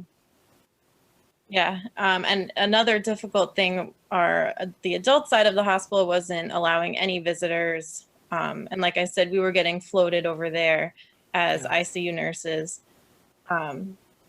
So it was kind of like you're going to the adult side and they're not allowed any visitors. And some of those people are just terrified. They either can't speak English, don't understand the medical concepts of things, and they don't have their family members there with them.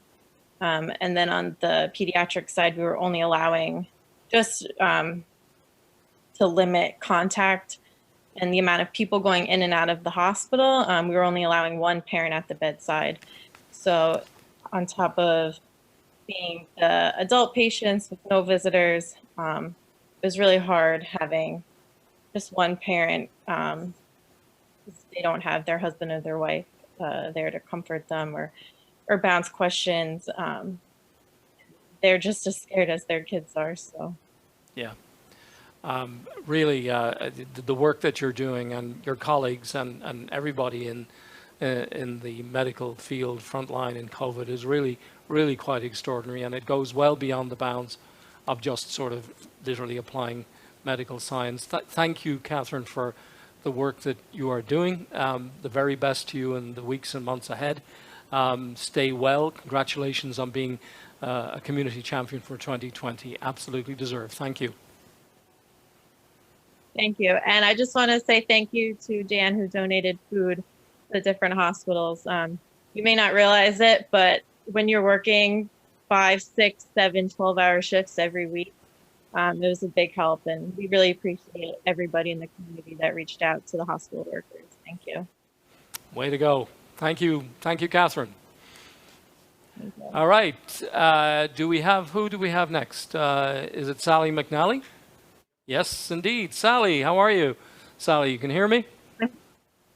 Yes, can you hear me okay? Absolutely, Sally. I can hear you. You're with the Women's Health Partnership Medical Group Certified Nurse Midwife Health Nurse Practitioner. That's another long line that I managed to get to the end of. A midwife. Years from now, parents are going to turn to their kids and going to tell them, you were born in the year of COVID. And with a bit of luck, the kid will turn to the parent and say, what? Never heard of it. But this must be an extraordinarily hard time and worrying time for expectant mothers. How has this been the case in your work this year? Well, it's very different. Usually we are very easygoing. We let all the family members come into the birth.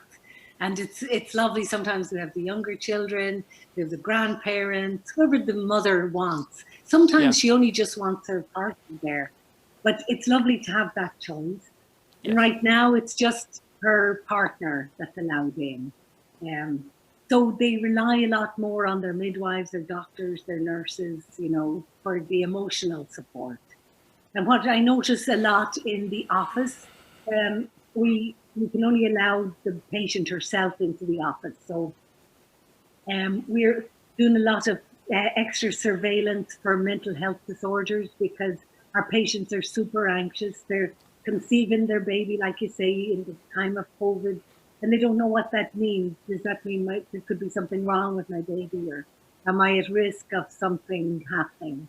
So they're extra anxious.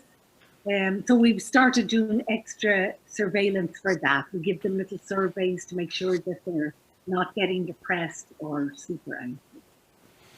And of course, the numbers are pretty high that we're finding. Absolutely.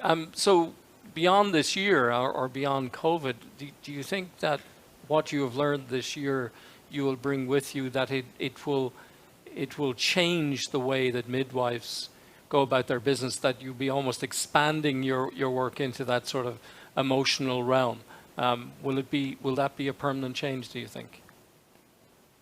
Well, I think, yes, it will be a permanent change, but also when the vaccinations come and people aren't so afraid of each other, there'll be more touch going on. Like right now, when I touch my patient when she's in labor, I'm like gloved and gowned and masked, and so it's not the same as when I can like hold her and rock her and talk right into her ear. So there's that separation, but so we're learning a different way of talking to our patients too, which is like to try and transfer that emotional support through our words.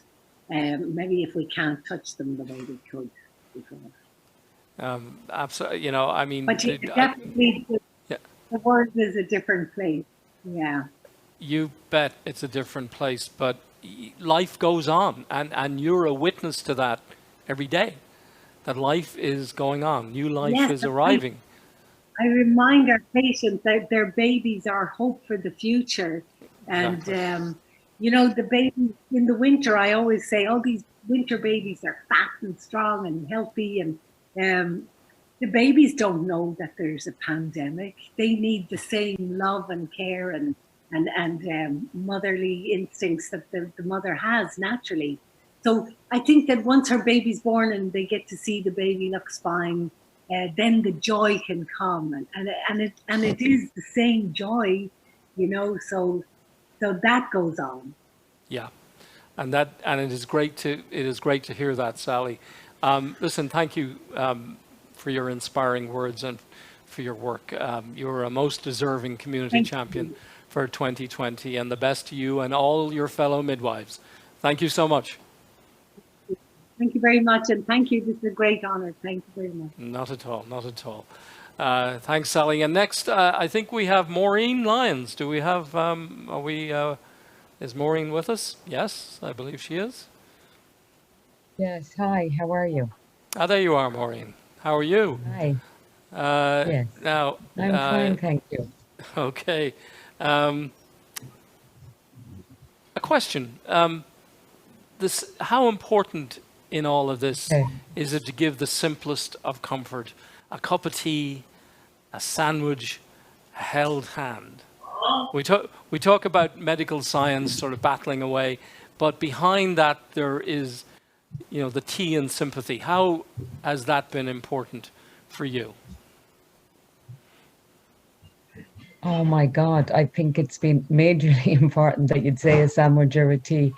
Yeah. Because me and my gang together, we just got together and delivered food to the hospitals, and the nurses were so appreciative of just a sandwich that they could eat on the go and maybe sit down and have a cup of chat. They were so overwhelmed. They were so glad just to get that. Yeah. So based on that, I mean, what do you take away from all this when you look back on this? How has this inspired you in a time when we're so focused on just getting through things? But is there room and time to sit back and actually be inspired by the simple things in life? And there goes my earphone again. Go ahead. I am extremely inspired these days, and I'm extremely grateful that I live in the community that I live in, and I have the family and friends that I have, because all it took really was maybe one phone call, one email, and a few days later, we had the resources to feed to support who needed it in the front lines when we were at home and, didn't have the skills that they had. So, they just inspired us so much, and we were so grateful just to be able to help them. Right. We felt useful. We helped, that we made a difference in some simple way. Yeah. No, feeling useful is actually absolutely vital. Now, the work continues. It looks like we're going to be in this for the next few months, yeah? Yes, it does. And grateful givers are very happy to keep giving and to help anybody who needs it. We're not sure who's out there who does need it. So if anybody wants to, contact maybe the Irish Echo or the Ashling Centre, we would be quite happy to keep giving. Who knows what the future brings for the next few months. Exactly. And of course, we have Thanksgiving and Christmas coming up where, the sense of what is needed is sharper perhaps than at any other time of year. Yes, we don't know, but if people can keep us informed, we're happy to give, that we're just glad we have the resources to be able to help right now. Absolutely. Maureen, listen, thank you so much for all and that I'd like you do. to say thank you to, sorry? Go ahead. Yeah. Sorry. Okay, go ahead. I'm sorry, I did not hear you. No, go ahead. You were going to say something else. Go on. No, I was going to say I'm just glad to be able to represent Grateful Givers today, and all my family and friends who've been so so generous with their time and the dollar. Right. We're very grateful to have one another. Right. Grateful givers indeed. Absolutely. But look, thank you so much for your work, Maureen. what's past and what's ahead. You're a 2020 Community Champions Award winner and absolutely deserving of it. And I believe now we have some video, 4 videos, Maureen, which will be all focused on your good self. So stand by. Here we go. Proud of you, Mom. Congratulations on being a community champion. No one deserves this award more than you, and you set great examples for us to follow. Thank you, Mom, for all you do for us and others in the community. We love you. Hi Maureen, on behalf of your nieces and nephews here in Ireland, we'd like to congratulate you on becoming a community champion. Well done on all the work you've done for the frontline workers during COVID. Hopefully we can celebrate together soon. Bye! USA. Maureen, we are very proud of you to hear that you are very helpful in the community in the USA. Congratulations, and you wish you all the best for the future, and hope you continue with that work when you come to look after me.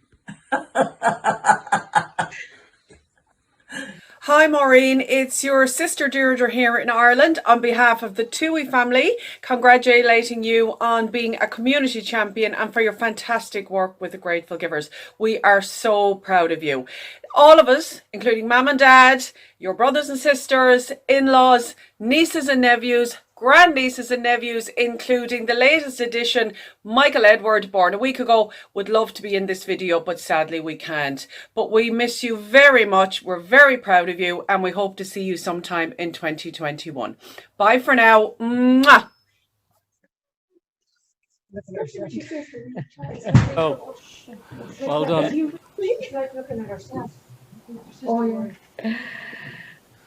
Well done, Maureen. You have a big fan club out there. Right, I think we have another video coming up right now from Vivian Murray and Stephen Reed. Let's go. Do we have that?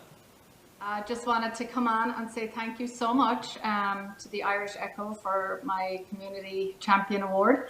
And of course, congratulations to all of the other recipients.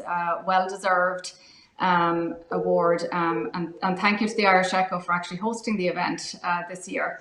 It looks a little different than other years, so it's a real pleasure to receive the award and to be able to come on and say thank you. Last year in 2019, myself and a great team of people at USW were able to participate in the Yonkers Marathon to raise funding for the expansion of the Ashling Irish Community Centre. We have great memories of an amazing day that was made even sweeter because we walked in memory of my late husband, Cormac Murray, who was very passionate about the Ashling Irish Community Centre and everything that they do for the community. So it was a wonderful day, and we were successful in raising a lot of money for them. And we came back again this year in 2020 and supported their Sláinte campaign. They weren't able to host the marathon, obviously, but we were happy to contribute to Sláinte and help to give money back to the community during the pandemic. So we're always here to support, always happy to lend a hand, especially if it's an event hosted by the Ashling Community Centre. They're a wonderful organisation and are always looking for ways to give back to the community. So we're looking forward to the next adventure together.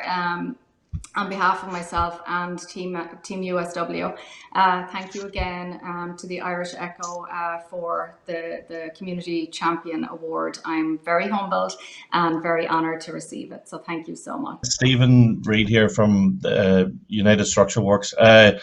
I'd like to thank the Irish Echo for awarding me the Community Champion Award, and I'd like to thank those who nominated me for it. I'd also like to take the chance to thank the other, or to congratulate the other nominees on the award also. We came together, Team USW last year in 2019. We stepped forward to raise money for the Irish Wrestling Centre, and also in memory of our good friend Cormac Murray, to help the local community. And again, this year in 2020, because of the pandemic, the marathon was cancelled, but we also stepped forward for Sláinte again to raise money for the Irish Session Centre.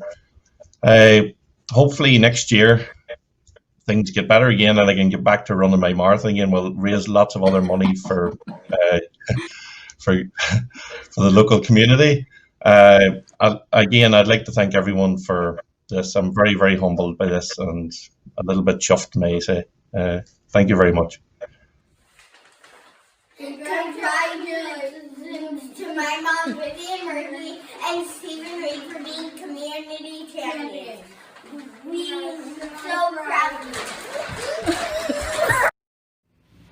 On behalf of the entire USW team, we would like to congratulate Vivian and Stephen on being selected as Irish Community Champions for all their fundraising efforts for the Ashling Irish Community Centre. And a special congratulations to all honorees! Absolutely. Applause to that. Congratulations to all our honorees. And Stephen, you absolutely have a right to be chuffed. Vivian and Stephen, congratulations to you both. And I know Cormac would be proud of both of you. Thank you so much. Next up, we have, do we have Michael O'Hara with us? Michael, are you there?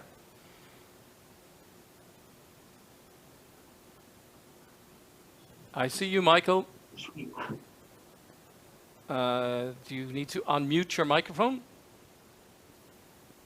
Oh, is it now? Is it all right? There you go. I hear you. Hello? Yes, I hear you, Michael. Can you hear Okay, me? thank you so much, Ray. Not at all. Not at all. Fine, fine and dandy. Good, good. I'm delighted to hear that. I noticed in your bio that I mean you seem to represent that very noble tradition that people have of stepping up and volunteering, and I suspect that a little bit of it is due to your faith. How is your, and this I suppose you could be answering the question for many people this year, is how has your faith brought you through this each and every difficult day of this COVID pandemic? Tremendously. When they stopped having Mass in Brooklyn, that gave me the opportunity then to come to St. Francis. I had been at St. Francis for over 20 years as a liturgical minister on Saturday evenings. Then when I retired, I was able then to assist at the food pantry on Fridays and Saturdays. We would make home deliveries. And it's wonderful, the people we get to meet. It's so true that you get more than you give. You receive more, so much more. And the people that I work with at St. Francis Breadline, Patrick Regan and Adam Cross, who are in charge, they're just wonderful people. I've made so many wonderful friends. At the beginning, when I first went there, the number of volunteers were down. In fact, it came very close to closing, but we were able to keep it going. And that really gave me the best. I was so happy because the St. Francis Breadline has been going since 1930, 7 days a week. And I just was happy to be able to continue that tradition. So I've been given so much, I just can't say enough. And God has blessed me with this. Thank you. Thank you, Michael. That's fantastic. I mean, even in the face of something as extraordinary as this pandemic, the St. Francis line continues, and now you're part of it, and you're making new friends. I mean, every cloud is a silver lining, and I think you've found yours. Thank you, Michael. Congratulations on being a Community Champions Award winner 2020, and keep up the good work. Thank you so much. God bless to all. Thank you. God bless. Bye. Megan Ryan is next. Megan, do we have you? Are you here? Yes, I'm here. There you Hello. are, Megan. Hi. Oh, hello. Oh. You're with another long Hi, how are line you? here. I'm doing fine, Megan. Nassau Healthcare Corporation Executive Vice President of Legal Affairs, General Counsel. Yours is another line that's nearly running off the screen. But I suspect from your job, you've had a sort of an overview of what we've been going through. Our health system has been challenged. It has bent in the wind, but it hasn't broken. What do you think we will take out of this year that may well improve our system in the future? What do we need that we might not have now? Sure. Well, first of all, thank you so much to the Irish Echo and to Mr. Marty Glennon and the law firm Archer, Binghamton Glennon and Levine as well. Levine, sorry. And I am very happy and appreciate getting this award today. And congratulations to all my fellow honorees. That's a great question. As far as the health center here is concerned, I think, first of all, we learned that we needed to get involved with the community, have more lines of open communication. Mr. Glennon, who is my board member, who nominated me today, he started the GoFundMe page that really worked out with the community, that we were able to support local businesses like Dan Connor's, like local pubs, restaurants here that they were closed. They couldn't do, have any seatings. They were bringing food over to the hospital here through donations. So we were able to pay it forward and actually move forward and get them some funds to help them stay afloat. And we did this we partnered with over 900 businesses in the area, which it's really, it's extraordinary, and really showed the heart and the compassion and humanity with our fellow neighbors. So the lines of communication, on a policy side, I think I can tell you over the past few months, there are a lot of policies and different regulations, and that especially in New York State, that Governor Cuomo suspended, and I think that those should be looked at. I know the other hospital systems are formed a coalition, and we're reviewing that to see maybe there's some red tape that maybe we don't need. Maybe we have to be able to get the supplies we need and procure the medicines that we need and get it out to the community, get it out to our patients. So I think we have to look at some of the positives that came out of this this terrible crisis, and there are a few. And the community spirit, which the Irish Echo is honoring today, it was extraordinary, and I'm very happy to be a part of it. Very proud of my neighbors, proud of my board, and especially proud of my employees that work here. We have a great staff. Kimball, go ahead. Go to Kimball, get out here, go to Kimball, make the right, and then just keep on straight under the bridge. It's the first right, Nevada Place. I hope you're coming to Newmick, whoever's on. I hope you're giving me directions to send this to patients. She can't go into the back on the phone. Yeah. What was that? That's lovely. That's lovely. I sent it to you. You're still there, Mary?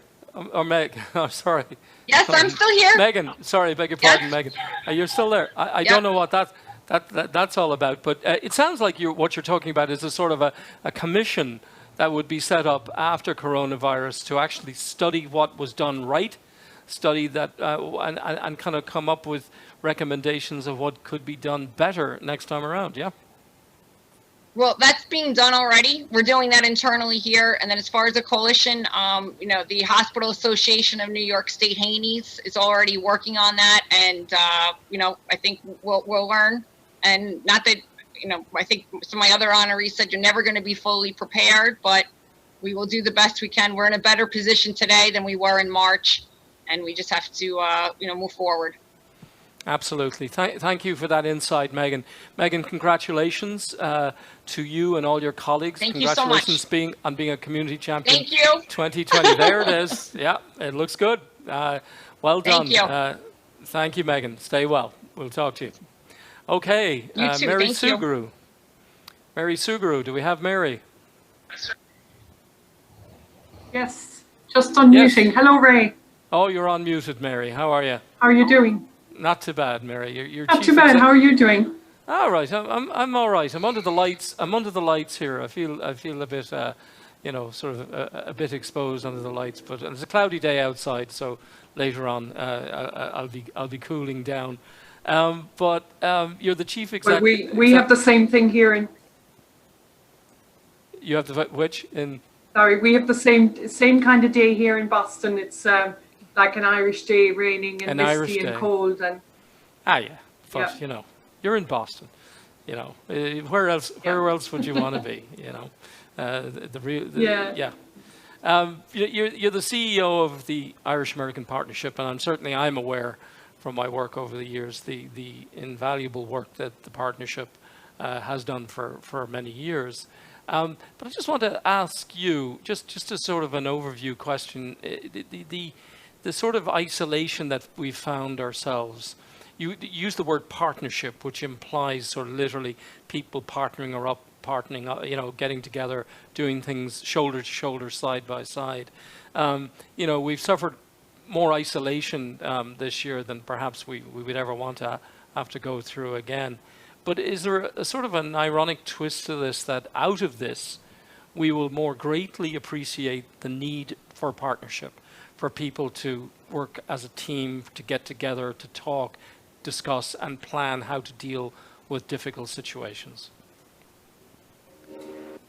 Oh, for sure, Ray. Yeah, I mean, at the core of the partnerships work is connection, and it's all about connecting people back to Ireland, to the places that and the people that they hold dear. So it is truly about connection. I mean, we like to use in our work a lot, you know, the old Irish saying, "Ní narca curla céile," you know, we're stronger together, and we see that. I mean, you know, for our community in Ireland that we're supporting, you know, one of our flagship programs is giving back to rural schools across the whole island of Ireland. And, you know, for those schools, especially at this time, to receive a gift from America, it has an enormous impact. And it's not just an impact on the school community itself, it's on the wider community.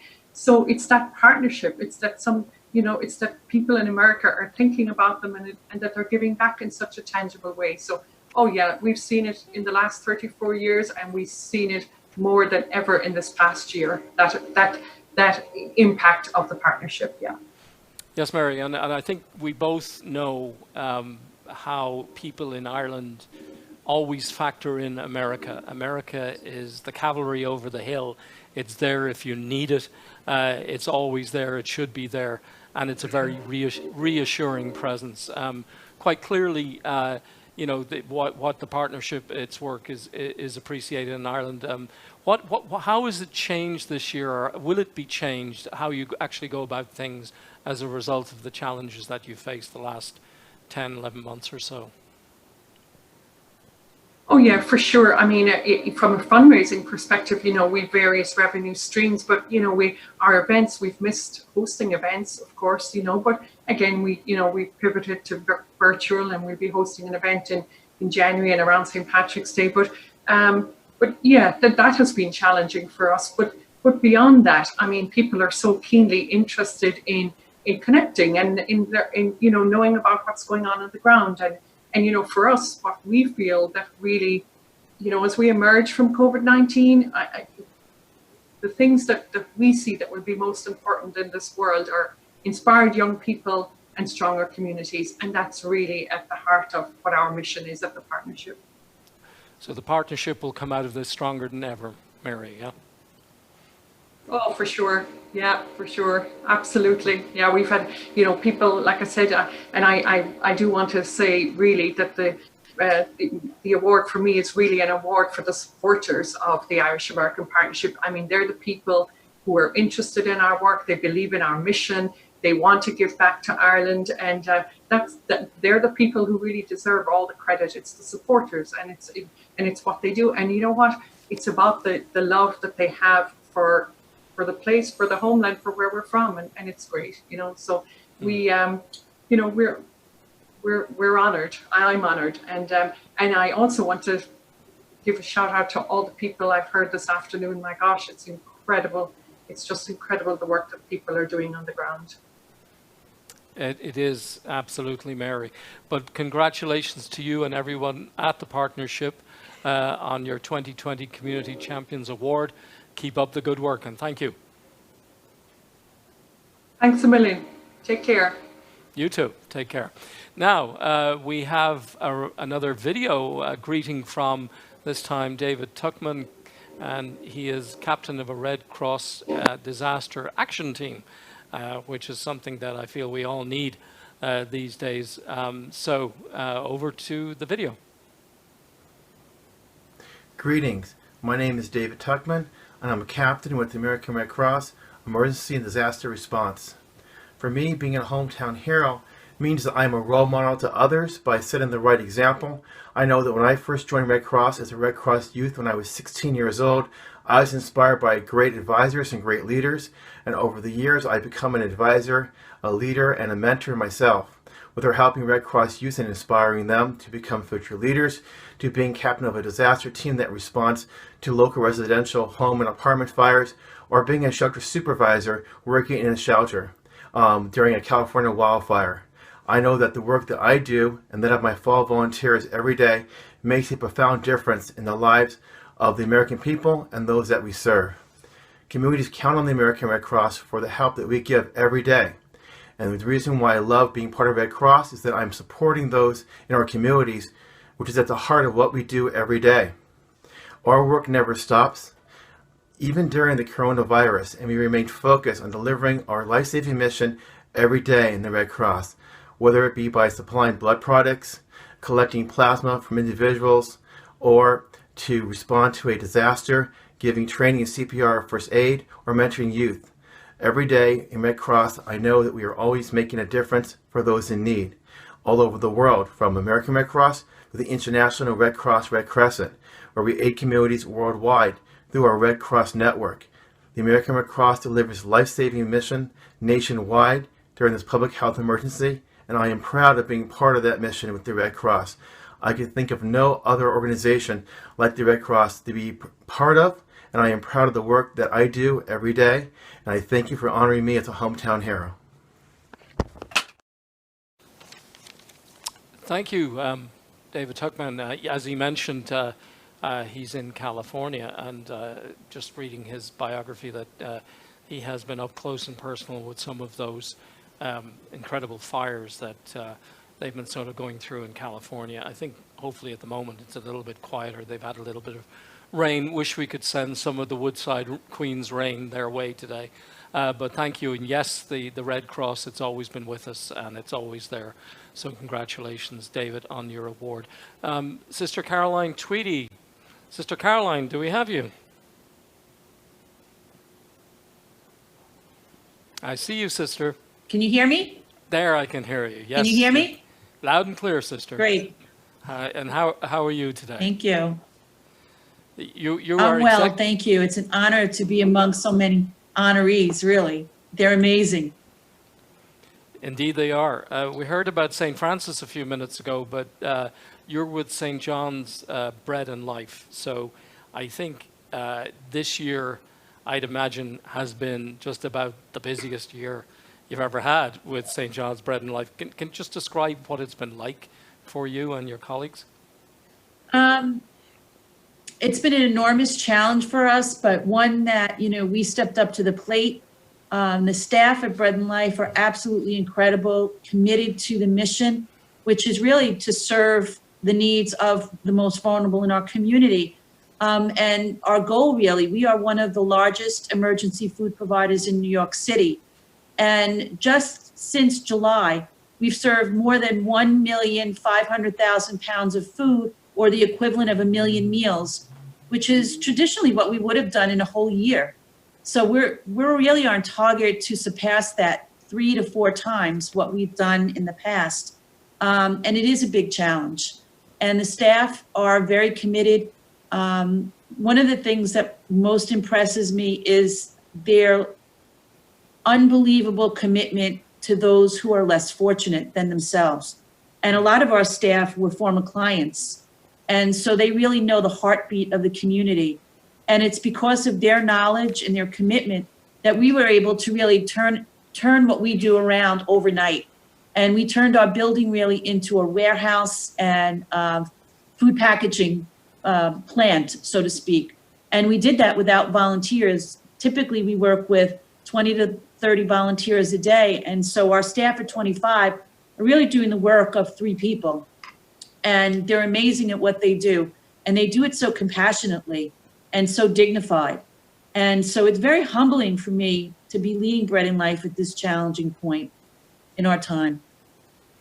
You know, we've always had needy and vulnerable people, even in the best of times, and these are the toughest of times. What lessons will you bring out of this year in terms of how you actually do meet the challenges of caring for the needy and vulnerable? Have you learned new things? Well, one of the things that we learned, and I think that we knew all along, is that we are an anchor in the community, and people look to us for stability and for community. And those are the things right now that we are trying so hard to be able to bring to the folks that are on the margins, folks who may not have a permanent place to live, and they look to us for that stability.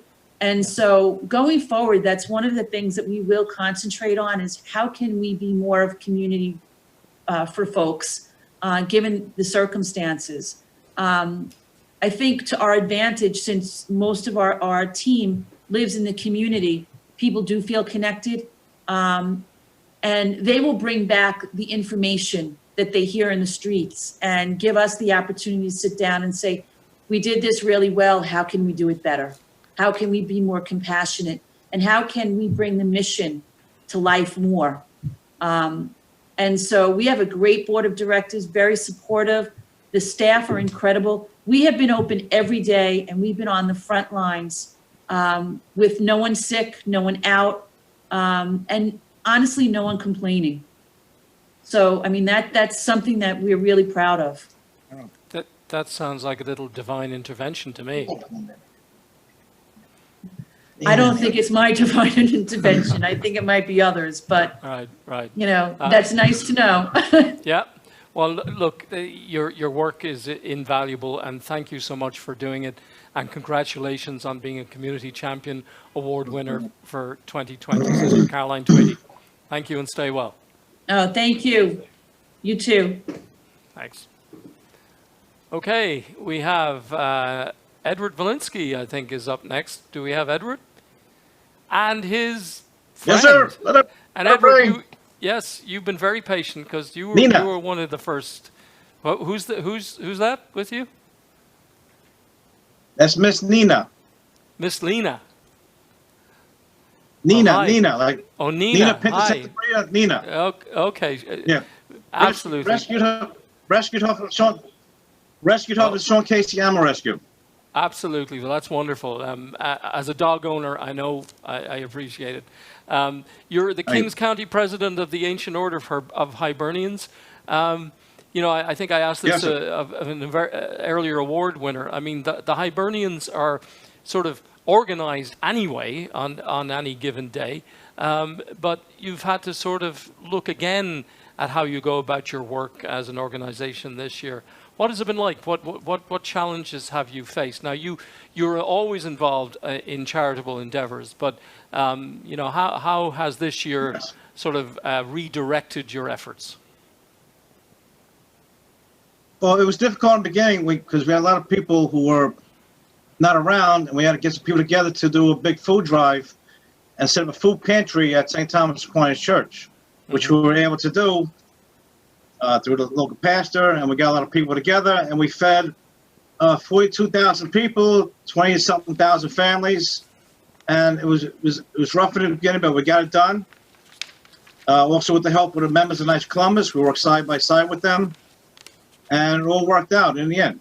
And right now, we're continuing the last couple of weeks to feed as many people, as many families as we can for the upcoming Thanksgiving holiday. So that's in effect right now. Right. Yes, of course. And it's coming up like a rocket. Thanksgiving followed by Christmas. I mean, this would be a time of year when you'd be working hard anyway. But this year it's going to be extra special hard. What are you sort of planning and working on specifically? Right now, just the food drive, getting people fed. If anyone needs assistance at their home, we'll go to their house to help out brothers and sisters and anyone else that may need assistance. You know, that's what we do. Right, and you do it well. And Miss Nina, Yeah, you know, all the best to Miss Nina. I hope you share the award with Miss Nina because she's. As I said, I fully understand the comfort that comes with a pooch. Absolutely. Ed, listen, thank you so much. Congratulations on being a community champion for 2020. Keep up the work. Thank you, Irish Echo. Not at all. And the best to all your brother Hibernians and your Thank you, sisters in Irish the Echo. LAOH. Thank you. Thank you, Irish Echo. Congrats to all. Thank you, Steve Keenan, for the nomination. I will get you back. I know he's watching. Thank you. Absolutely. You're welcome. Stay well. I think we're going back to Shannon Faught now. Oh, it's a video from Shannon Faught, who's a critical care nurse at the Methodist Texas San Antonio Hospital. So here we go with that video. Hello, my name is Shannon. I'm a nurse from San Antonio, Texas. I would just like to thank the Irish Echo for the nomination for the Community of Champion Awards. I have been a frontline worker since February of this year and cared for the very first COVID patients here in San Antonio. It's been a tough journey. I've seen both the best and the worst of COVID-19, so we all just need to do our part. We're getting there. We're going to get there. Thank you for the nomination for this, and congratulations to all of the fellow award members. Thanks. And all the best to everybody down in San Antonio, and particularly our friends in the Harp and Shamrock Society down there. But well done, and continue with your work. I think next up we have Linda McLaughlin. Linda, are you with us, Linda? Hi, yes, I'm right here. Thank you for having me. There you go. Linda, you're at NYU Langone, Brooklyn. You're a registered nurse, interventional services, NYU Rory Myers College. I think you've gone closer to the edge of my little prompt page here than anybody else. You're about one letter shy of falling over the edge. What is the one thing above all others, Linda, that you're going to take away from this year? What is it that you're going to wrap up in a ribbon and take out of 2020 to serve you well in the years ahead? And hi. 2020 has certainly been a challenging year. Wrapping up and taking into the next year and for the rest of my life will be how important faith, family, and friends are. I'm so very fortunate to have a strong face for all of them. I'm very grateful for my husband, Danny. I'm very grateful for my children, Isabel, Daniel, and Juliana, and my community at NYU Langone, Brooklyn. We all pulled together in a very trying time and we got it done. And my community here in Breezy Point, we are very fortunate to have such great family and friends. Can you explain to us on your job title there, registered nurse, I understand, interventional services? What exactly is that? Interventional services would be when you come into the cardiac cath lab and you have to get a stent, or if you come into interventional radiology where you may be having a stroke and we're able to do a thrombectomy and take the clot out of your cerebral arteries. I see. Well, I hope that when we do eventually meet face to face, it's in a pub and not in a situation like that. And that, I think, is something that we're all looking forward to be able to go out to Breezy Point and have a beer and enjoy the sea air. But Linda, thank you so much for the work you do and all your fellow nurses. I mean, the world would collapse without nurses. We all know that. Thank you. You're not at all. You're a 2020 most deserving 2020 Community Champions Award winner, and say hi to your daughter there in the background for us. Thank you so much. Yeah, you can nominate her for the future. And thank you to all of the other honorees. It was truly a pleasure to be on the panel with all of you. Thank you. And congratulations to you all. And thank you so much. Echo.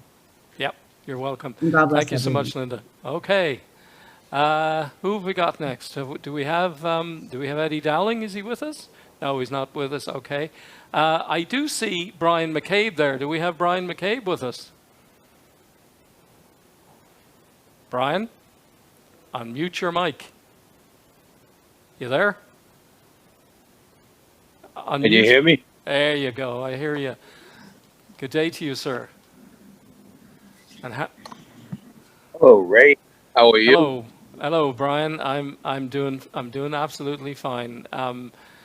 All I can say, if there was an award in New York City for the best dressed cop of all time, Brian McCabe, you'd be it. You always cut a dash. But congratulations. You could be a community award winner under multiple sort of categories. But this year, I know that you were front and center with the Mehel, which was an extraordinary and very quickly put together response back in. I don't know if February, March is either seems like yesterday or seems like a lifetime ago. I don't know how it seems to you. In a way, it seems like a lifetime ago. You've seen, in your work when you were a police detective, I mean, you've seen the worst the world can throw, and yet this year you've seen that the best of what the world can throw at you. How can you explain that? What has it meant to you, the work that you did with the Mehel? Well, first, for putting what a great presentation across the board, across the of what's been.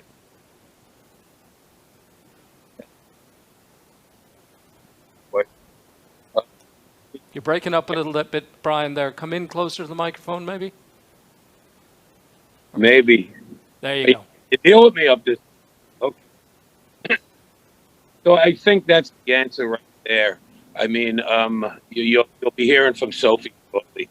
She'll talk about it, but just in brief, we did get this up and running very, very early. And it was very important to Sophie that we were able to reach out quickly, mobilize our community across many disciplines.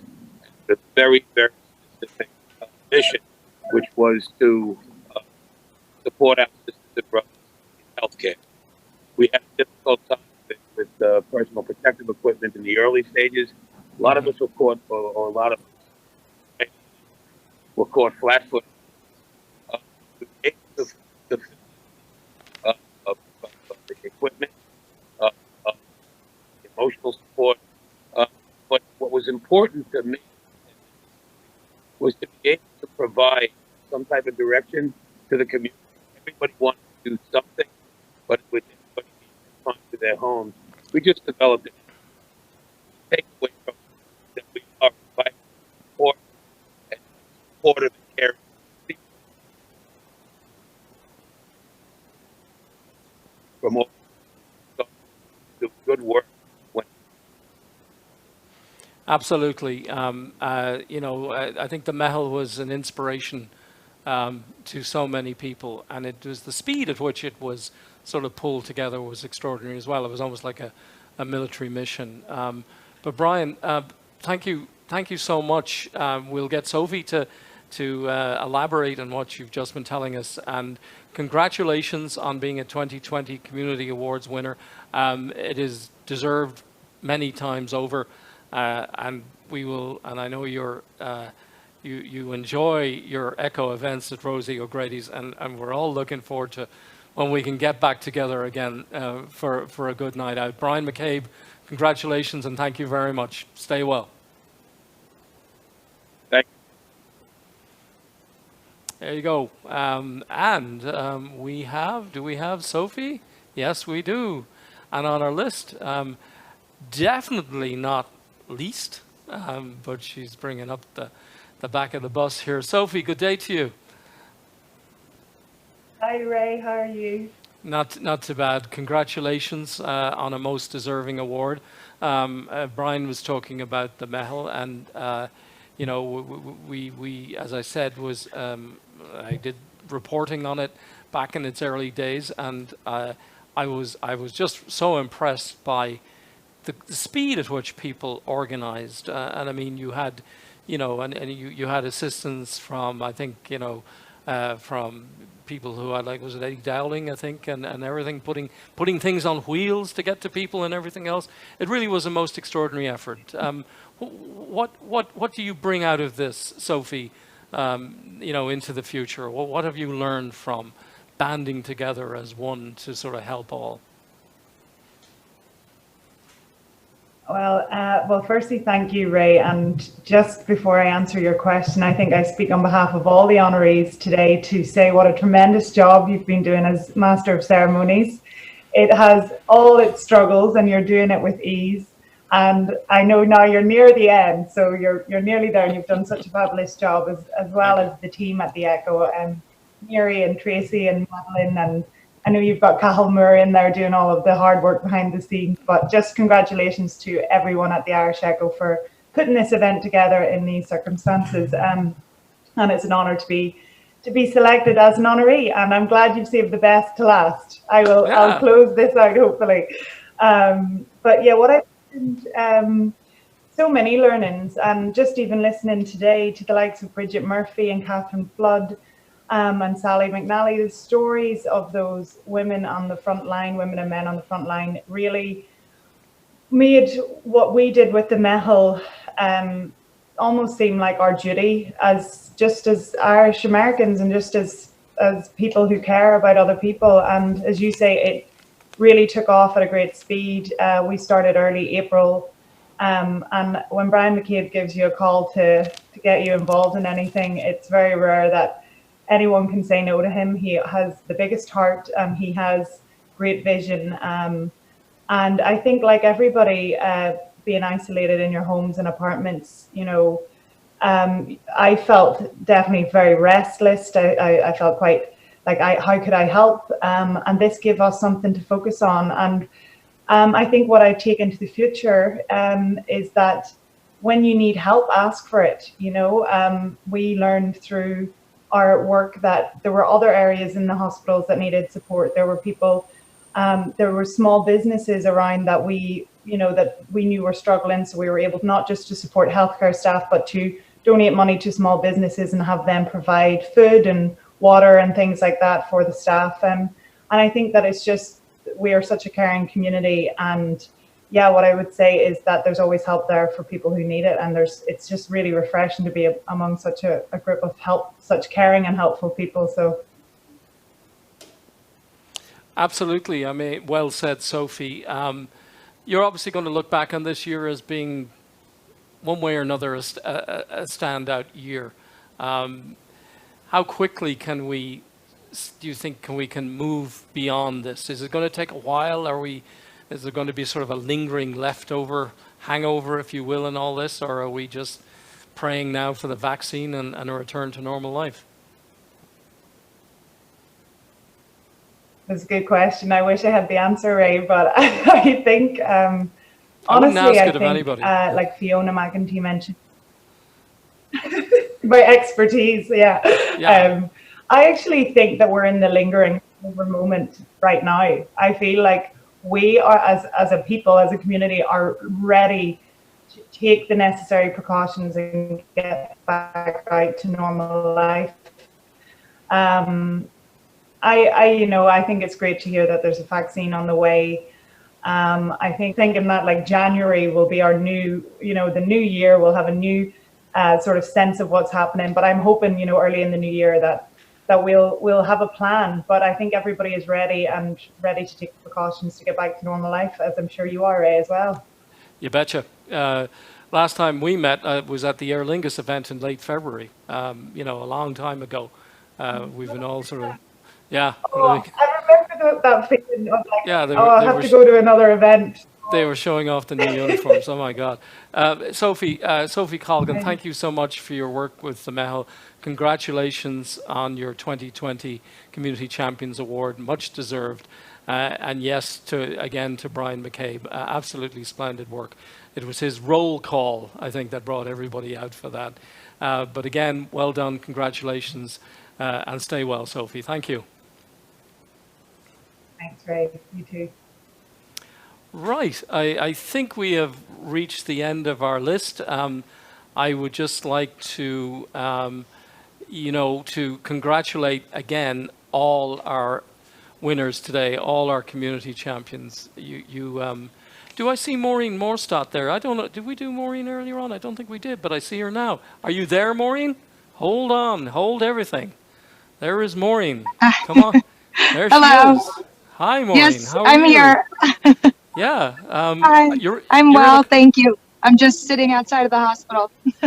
Oh, for heaven's sake. Yeah, I see you're in a car. Well done. I mean, if nothing else illustrates how extraordinary the technology we have available to us now is you sitting in the car and talking to us. Maureen, tell us quickly tell us what it has been like for you this past year at your, in your job.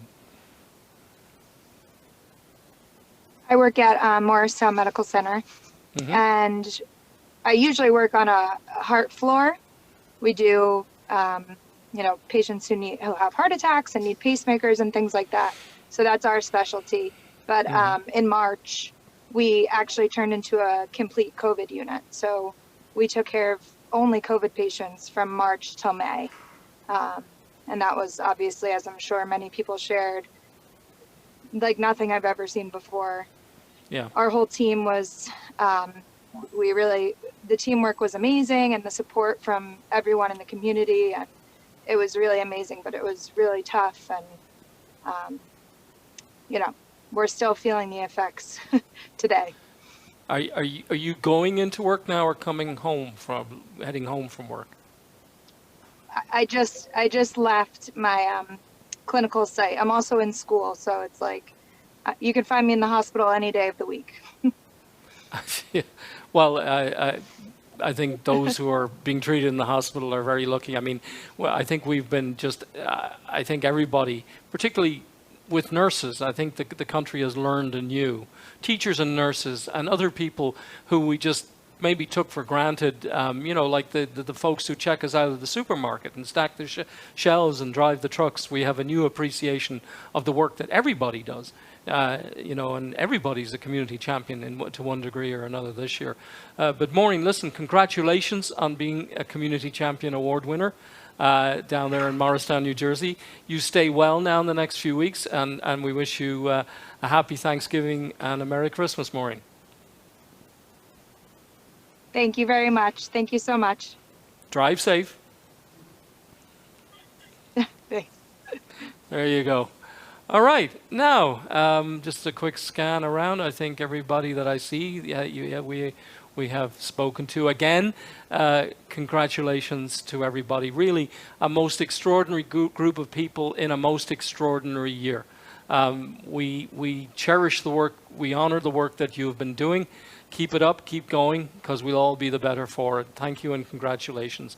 And as I was going to say, I would just like to thank Cathal here in the studio for doing all the tech stuff. On my left, I have my colleagues from the Irish Echo, Madeleine O'Boyle and Mary Finch, who have been sort of staring at laptops and occasionally waving frantically at me. And then we have Tracy Quilligan back in the office. Now, the news never stops. I was asked to mention the fact that a great friend of the Irish Echo, who has been at more than one of our award events, Michael Cusack, won re-election to the New York State Assembly in Staten Island. Apparently no recount. So congratulations, Michael. Well done. Life, the world goes on. But again, thank you, one and all. This has been an extraordinary year, and you are an extraordinary group of community champions. God bless your work. We'll see you down the road. Goodbye. Oh, yes. Thank you, Ray. Thank you, Irish Echo. Yes, and now we have Andy Cooney to sing us out.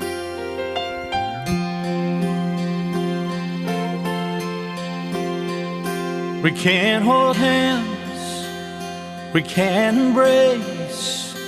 We need to keep our distance and space. We have to try to abide and unite the human race. This is our time to come together and show our love for one another. because we're all in this together, and together we are one. We know that it won't last forever if we're all in this together. We never know what comes around through all the ups and all the downs. We must stay strong, stand our ground, although the world seems full of doubt. Let's persevere and conquer fear until the day we all can cheer. because we're all in this together, and together we are one. We know that it won't last forever if we're all in this together.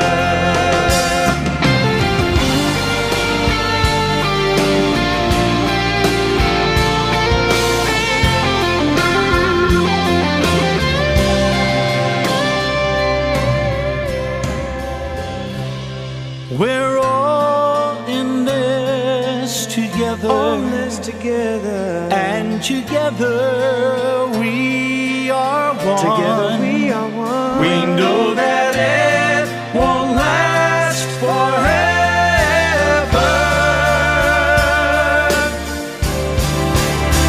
because we're all in this together, and together we are one.